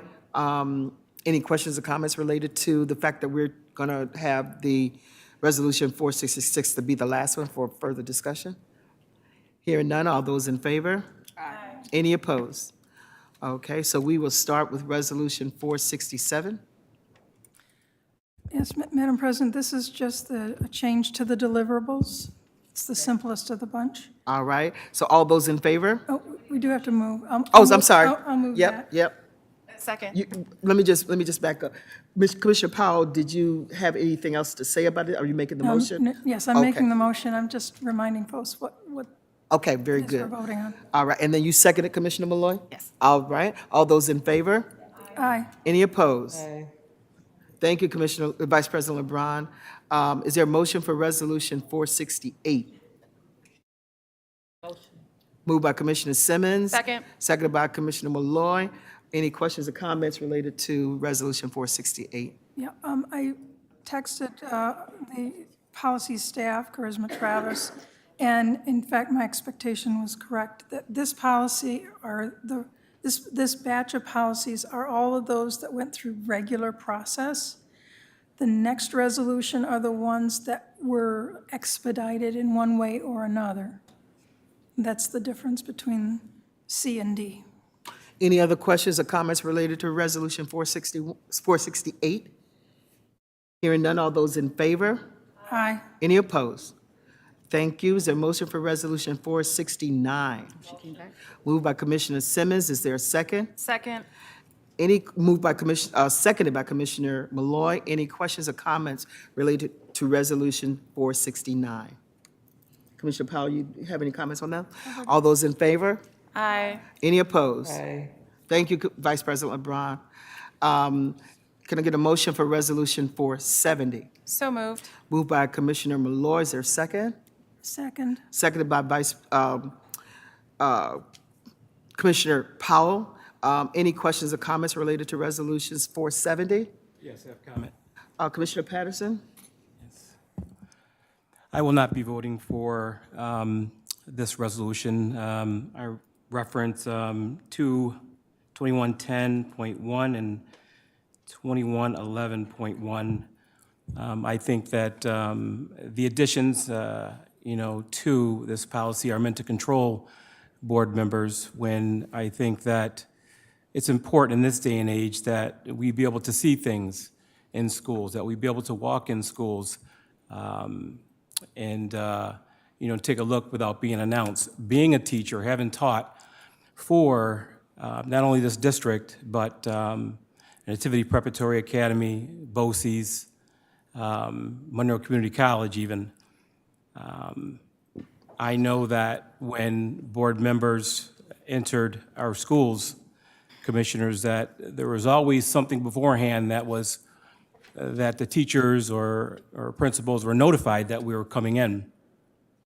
And that's not that the commissioners were coming in, and that's not a good thing, because when we hear these complaints, things are cleaned up before we get there. And we don't truly see the complaints that we hear from the community, the complaints that we hear from teachers, the complaints that we hear from principals and other individuals in the building relative to the ongoings, whether it's drugs, whether it's alcohol, whether it's weapons, whatever the complaints are. I think that it's important in this day and age that we do our due diligence, and we're allowed to pop in, as the state education department, pop in and take a look at things without being announced. I'm not saying that primarily you should announce yourself, but I think there should be times when we're allowed to just pop in based on a complaint to see for ourselves. If we're going to be voting on individuals being disciplined and things of that nature, I think we should have eyes as commissioners on that. So for me personally, these two, I think that some additions were created to control board members so they don't have or can't make an educated decision on what's truly happening in our schools and investigate, some of the complaints that come from, again, the community, the administrators, the teachers, and the students in the school. So for me, it'll be a no vote for those two. Thank you, Commissioner Patterson. Is there any other questions or comments? Yes. Before we do that, Anissa, you want to? Going to be splitting up those policies so that Commissioner I didn't Patterson, or are you going to I keep didn't them all necessarily together? plan on it. Okay, so I but just didn't know what the Is preference. that what's being recommended? He could either vote just No yes to or no, all? but if he's interested in, I didn't want to do that. Okay. Yeah, Commissioner. Madam President, But let me it's- just do, could I just do this, if it's appropriate, to open it up to make sure that other people, if they have any questions, and then we maybe go back to what Anissa was asking, but if there's any other questions about the policies themselves. So is there any other questions about the policies themselves under Resolution 470? Commissioner- Comment, Okay, Commissioner Simmons. I definitely understand some of the sentiments expressed, but I would just, this is just a comment. I do think that as we go in schools, whatever that looks like, when we do go into schools, that we have I don't want to say matrix, but we have a uniform understanding of what we're looking for in the school. So, because there's some of the pieces that we can't predict for, but some of the performance and things of that nature, if we're going and asking different questions, we can get a bigger picture if we're all on the same page. So I think that's important. Commissioner Malloy? Thank you. Commissioner Patterson, I appreciate your passion in representing the community, and wanting to be part of our school communities. So thank you for the work that you do. I'm in support of this resolution simply because, as a teacher, I think it's just courteous and to make sure that we're announcing ourselves to our school leaders. I would hate to have someone just come from a board to walk into my classroom unannounced. It goes against a lot of our contractual rules with our members, and it's really disruptive or could potentially be disruptive to the learning environment. And that's not to say that we shouldn't be present in our schools, but I think that it's critical that we always get permission from a building leader prior to going, just as a courtesy. And so that's why I'm supporting this. It's not to target particular board members, but I think it's just common sense and courteous as we stay in our lane as board members and look at the district from a 30,000-foot level. We don't want to be disruptive to the people who actually are supervising our employees, and that includes our administrators. Unless we have a clear reason to be in a school, especially a school that's not one of our liaison schools, we need to ask for permission first. And there's a whole process that we have if we have concerns about something that's through the school. I think we'd want to make sure that we have good enough communication with our superintendent and his staff to know that we could approach, if we heard things from the community, that those should be brought directly to the superintendent if you hear that type of thing, so that they can deal with it as the people running the day-to-day operations of our school district. So those are just my opinions around this, so thank you. Thank you, Commissioner Malloy. Commissioner Adams. In reference to this, I totally support this. We as school board members need to, first of all, have some trust with our leadership in these schools. And that's how you build relationships, and they'll probably be begging you to come up in there all the time.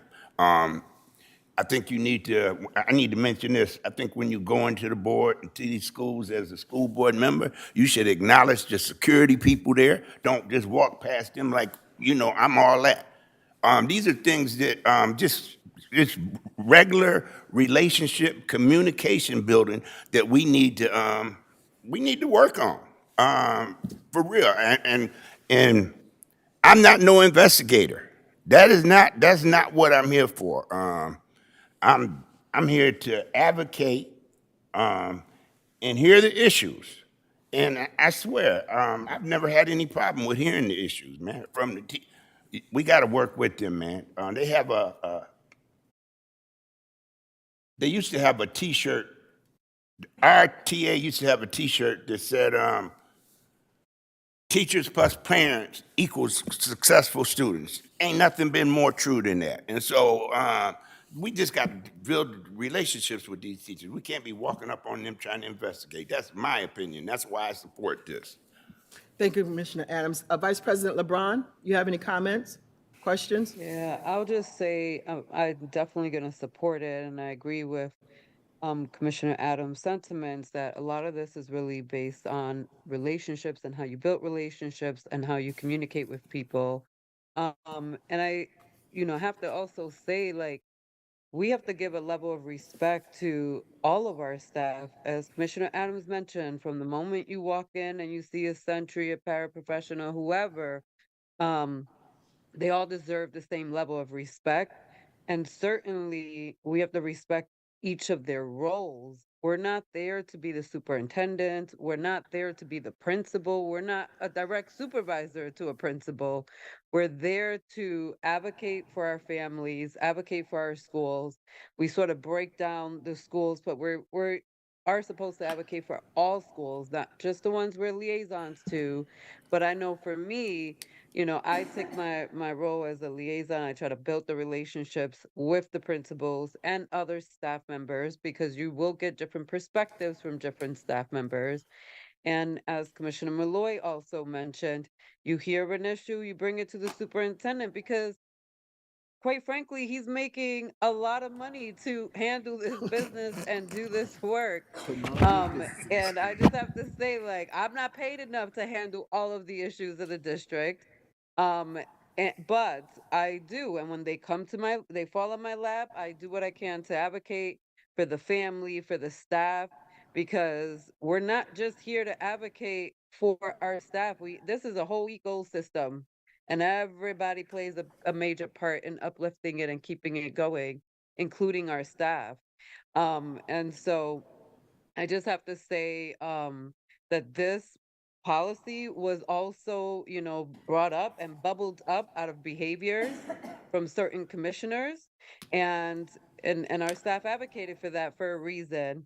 And we do have to let them run their schools, run the buildings, and do what they need to do. And I'm not saying that you turn a blind eye to issues. You can do both. You can respect the people that are in charge of the building and running operations day to day, whether it's in the classroom, the lunchroom, the school bus, while also still uplifting the issues that they bring to your attention and still coming to the schools to visit, and supporting the families in the community too. Because for me, I'm not just supporting families and kids at board meetings and through school visits. There's actual community work that goes um, into building relationships beyond RCSD. So I'm done. Thank you.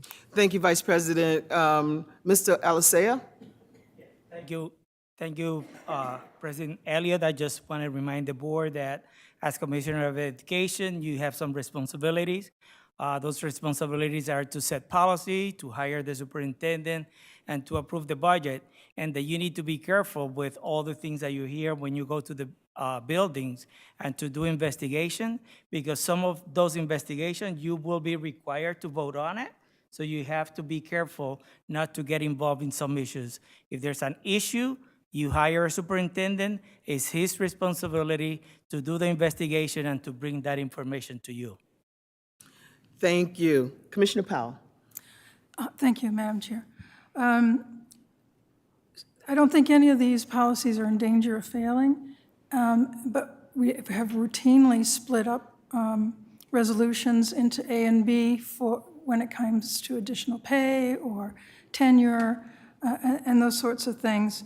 So I think I've heard the word respect and courtesy a number of times. I think what we've seen here is a principled disagreement, and I would hate for Commissioner Patterson to not have the opportunity to vote yes on the ones that he does believe in. So I'd like to make a motion to assign resolution, the number 470A, to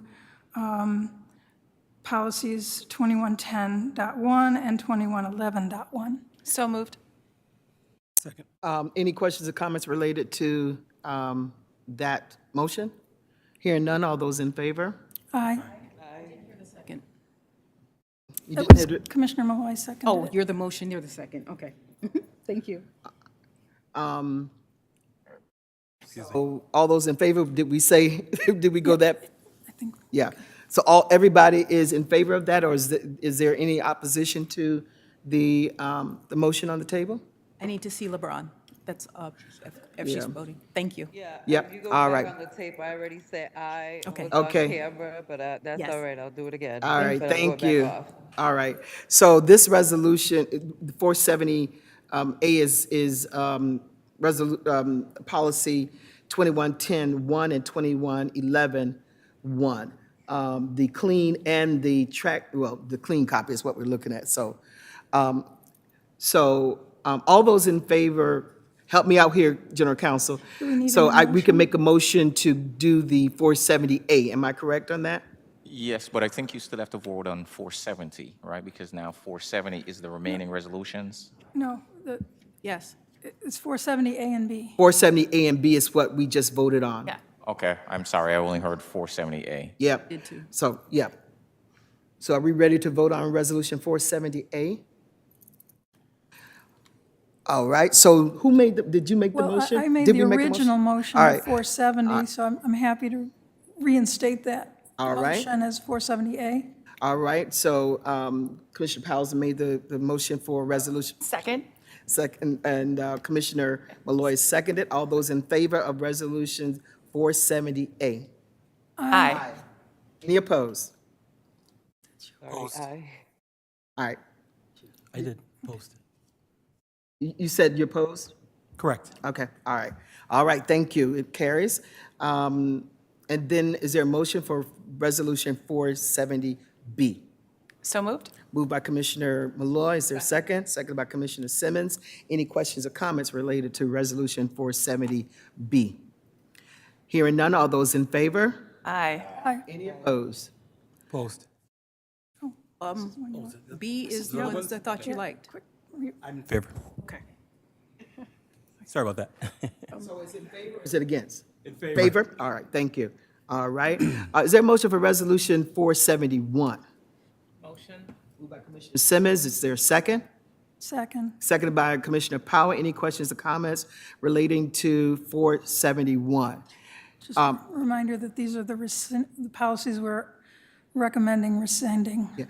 Yeah, so what is incidental teaching, Dr. Peluso? I mean, I read it, but I didn't get it. When there's teaching outside of a certification, so if you know, so that becomes incidental, teach a class outside of a certification. Somehow I was connecting it to substitute teaching, is what I was connecting it to. All right. Any other questions or comments related to that? Resolution 471? Hearing none, all those in favor? Aye. Any opposed?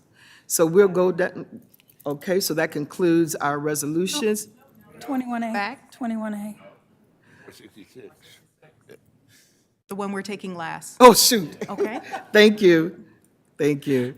Thank you.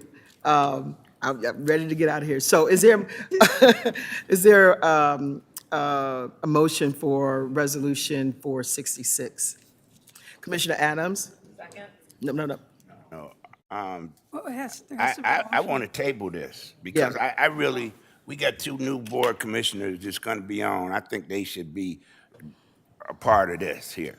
I really do. I think this decision on this should come with them included, and they can't vote tonight. So I propose that we table this. Madam Chair. I believe a motion to table is not open to discussion, but I do want to provide some information before we make that decision. If you're willing, Commissioner Adams, to give me a minute to talk this through. So am I willing to give you a minute? Just give me 1 minute to comment. Okay. And before you make that motion. Okay. So firstly, I want to take my victory lap while I can. This did get through policy committee. Regardless of what we do with it tonight, we will have completed the policy manual with this last vote. I asked General Counsel Neal to write up a letter describing his concerns that he brought to me just before the second reading. But at that point, because it was also on an expedited basis, I didn't want to have to try to present you with last-minute word changes. So I wanted him to share with you his concerns and provide the board with an opportunity to A, pass it as is, B, reject it and send it back to committee, and C, reject it and make no changes whatsoever. But I would like to bring it to a vote. If you send it back by rejecting it, and by the way, it does take a 2/3 vote because it is a bylaw. If you collectively decide to send it back to committee, it's pretty much the only policy that would be on the agenda for our December policy meeting, and we can hash it out then. I don't have any dog in this fight. It's, as Commissioner Adams said, you and I, Commissioner Adams, will be off the board. It'll be other people who have to live with that decision. But we can dispense with this properly as opposed to tabling it and still get, I think, the results you're looking for.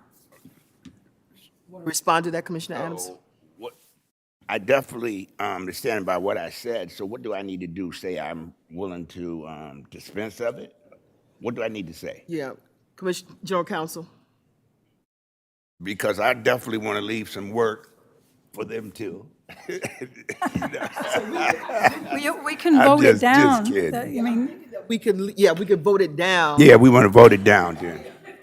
Yep, so the board is kind of two options. You can just vote it down completely, and then it goes back into the queue for, the policy process, or it can table it to a date certain to come back to the board, and that would allow it to be kind of expedited and, get some additional input on some of the recommended changes. I think there is a possibility for that to happen, either option that you choose, for to come back to the board by the December business meeting, if that's the board's will.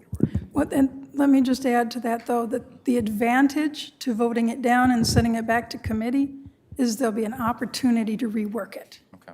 If we table it, it will come back in exactly the same state it is, and we'll still have to have that discussion. I respectfully, Commissioner, I don't know that it would necessarily have to come back in the same fashion, but I think I get your first point. Again, so voting it down will allow it to come back to the board and in the same kind of as expedited a fashion as the board wishes. All right. So I think Excuse that's me. probably the best way to do it. Vote it I down. would like to. Technical question. The initial request was the motion for consideration, and then when she asked for the motion, he then asked for a motion to table, so you had a motion on a motion, so which one am I You can recognizing? withdraw. So I would like to withdraw that motion. Perfect. So now we have a motion to consider the resolution. Thank you. So is there a motion to consider Resolution 466? Can I get a, Motion on the table. do we have a motion? Who moved it? No? No, we were just. What do we have, Vanessa? He had mentioned about tabling it, so what we need to do. So he withdrew his motion on the table. Right, So again, right. you could just motion again, it's fine. Yep. So move that we table 466. No, Excuse me. no, Withdraw it. I'm sorry. Withdraw it. Yeah. Motion to consider was by Commissioner Adams. And I'm Do we have gonna a second? second Commissioner Adams Thank you. on that. Any questions or comments related to Resolution 466? Yeah, I just need clarity because I'm listening and I'm trying to understand. Are we voting now? We can now. Vote the it motion- down. It's an open motion, so we could just vote no. We can vote in and then favor of it, just- or we can reject it. All right, I'm voting no. Thank you. So, no, all those in favor? All those opposed? Opposed. Okay. Aye. Yeah. All right. In favor of. Commissioner Patterson, I didn't hear your vote. So when we say aye, we're voting it down. No, when we say nay, we're voting it down. No, because it was for, and then you said against. When they said yes, they was a for because they were against. Right? Correct. So we're Oh, 0-7 okay. at this point if Commissioner Patterson, as I understood, said no. See, I thought that when we said all those in favor, it was to say, it was, Are you with No, me? That's what it was saying. right? Are you with me? I'm with you. Support of the policy, but when we said nay, we were against the policy. We wanted to withdraw it. So they it should agreed. be a nay. Correct. And I have 0-7. Everyone's Oh, against. okay, all right, Okay. okay. All right, we good? Yes. All right. So, Thank you for working that through with me. And I promise that when we get to policy Yeah. committee, it's only next week, we'll have a chance to actually work on the language. all right. Okay? Thank you very much. And so that concludes the board resolutions, but the next item on the agenda, and David, I'm going to have you to talk about this, is the motion to approve, and let me just put it as a motion and then have you to comment. A motion to approve the Student Leadership Congress bylaws. Is there a motion for that? So moved. Everybody is excited about that? That's so nice. So I'll give it to Commissioner Malloy and second it to Commissioner Simmons. And so, David, if you don't mind talking to us about the bylaws for Student Leadership Congress.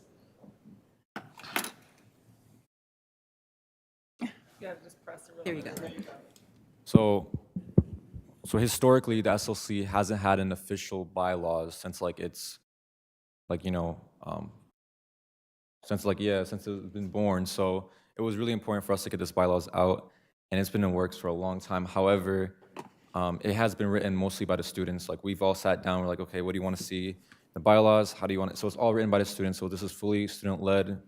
It's all student voice, and we've been waiting for you guys to pass it, so I'm excited. Thank you guys, so yeah.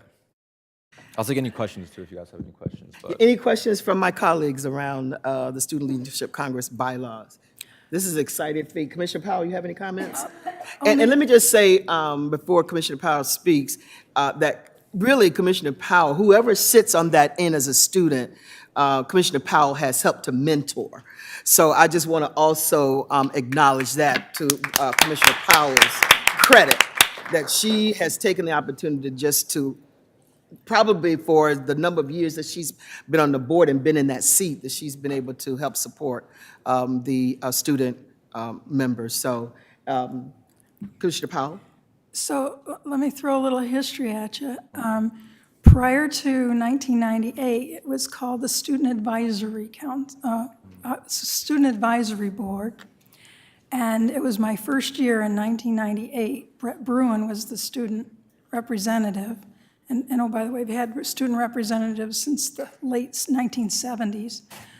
Brett Bruin was the president of the organization, and he was the student who brought us the whole revamping of the Student Advisory Board into the Student Leadership Congress. And he had high ambitions for it. The next student representative who followed behind Brett Bruin was Simeon Bannister. And look how far he's gotten. So, you know, the students who sit in your seat are privileged to have real impact on the students in our district, and I thank you for your effort.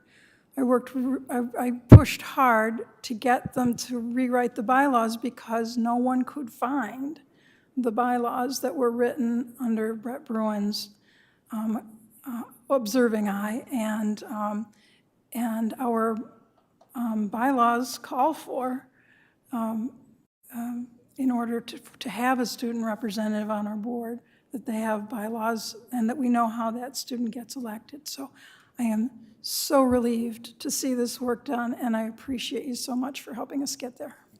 Commissioner Patterson, you have any questions or comments? No questions. Thank you. Commissioner Simmons? I'm just really proud. I'm so impressed by you. And I just can't wait to see, as Commissioner Powell mentioned, where our students go, who they become. And I just see so much potential in you. You are already realizing it, David. So kudos to you, young man. Thank you, Commissioner Simmons. Commissioner Malloy? Thank you. David, really proud of you and the group that you represent. I'm proud of all of the students. You represent our district so honorably. And I want to thank you. You're so friendly even to students outside of this district, and you're even connecting with students where I work and teach. And people know who you are. You're making waves in a good way. So keep it up. Thank you. Thank you, Commissioner Malloy. Commissioner Adams? So my daughter has nothing but good things to say about you, young man. And the philosophy over at East is alumni come back. I hope you come back and just support this district, man, when you graduate. thank you. Yeah. And President Elliott, if you don't mind me saying, all our alumni, for example, Isaiah, he was part of the SLC, and Naya, who's had a full ride to, I think I'm saying it right, Bowdoin was one of the top 50 schools in the whole nation, which I think deserves, you know, its recognition on itself, but also, you know, all of like our alumni are in college right now. They're all doing great things. I don't think, like for example, Naya was the president at MIC. She's doing amazing things. I think she's studying abroad next year. She's doing incredible things. So everyone who has been in MIC or who's been a part of the SLC, it's a great network of people and students, and they're all successful in their own right. Yes, So 'cause Anaya's my niece, David, so, and actually, that's how I heard about David. I heard about you before I actually laid eyes on you through Anaya, and she's like, we gotta get David in here. And yes, she's gonna be studying abroad next year, then I think after that in HBCU, so she's just taking a world round, and right now she's at Bowdoin. So, I wanted to acknowledge that, and I also want to just make a jab at you and just say, don't call us old heads, though. I won't. That's Not the only anymore. thing, David. Not anymore. Don't put that in the bylaws. Won't. You see people get a little sensitive about that. Yeah.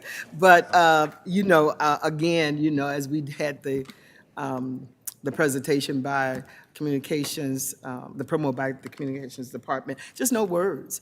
I mean, and, we had, the media was here earlier. Yeah. Did they stay to see this? They did not. You see what I'm saying? So we've got to, to Chief Lopez Ramos, we've got to tell our own story, and you all have been doing it, and I so appreciate the intelligence, And, I left, even with the social emotional event, and heard what resonated with me from Sarah was that, why aren't we talking about what's going on in the world in our classrooms? And so that just stayed with me because that can be so, informative. And so, I'm looking forward to coming to the meeting on December 22nd, bringing the peach cobbler and ice cream and, all that kind of stuff. And so looking forward to that, and really appreciate working with you all and all that you all have to offer, and help to inform us about the needs of our students. And thank you so much for that, and congratulations to Commissioner Powell as well on getting this done. And so with that, Commissioner Adams? Yeah, I just have to acknowledge, because I do have a little bit of experience in this school board stuff, because my spouse was a member, and I've just been an advocate. And I just needed to say to Commissioner Powell, you really did a good job with this policy thing. That's really a heavy lift, and I don't know who's going to follow in your footsteps. Give you kudos for what you've done. All right, with that, all those in favor Adjourning? of the policy, We haven't. of the bylaws? I skipped You have to vote them. Sorry. Now she want to leave us already. I just want to get out of here. So yeah, motion on the bylaws. So all those in favor? Aye. Any opposed? Thank you. So can I get a motion to adjourn? So motion. Motion? Who seconded? It was Powell and who? Who seconded? All right, Adams. All those in favor? Y'all can say no on that. We can stay. Good night, everybody. Thank you. Great meeting. Thank you so much.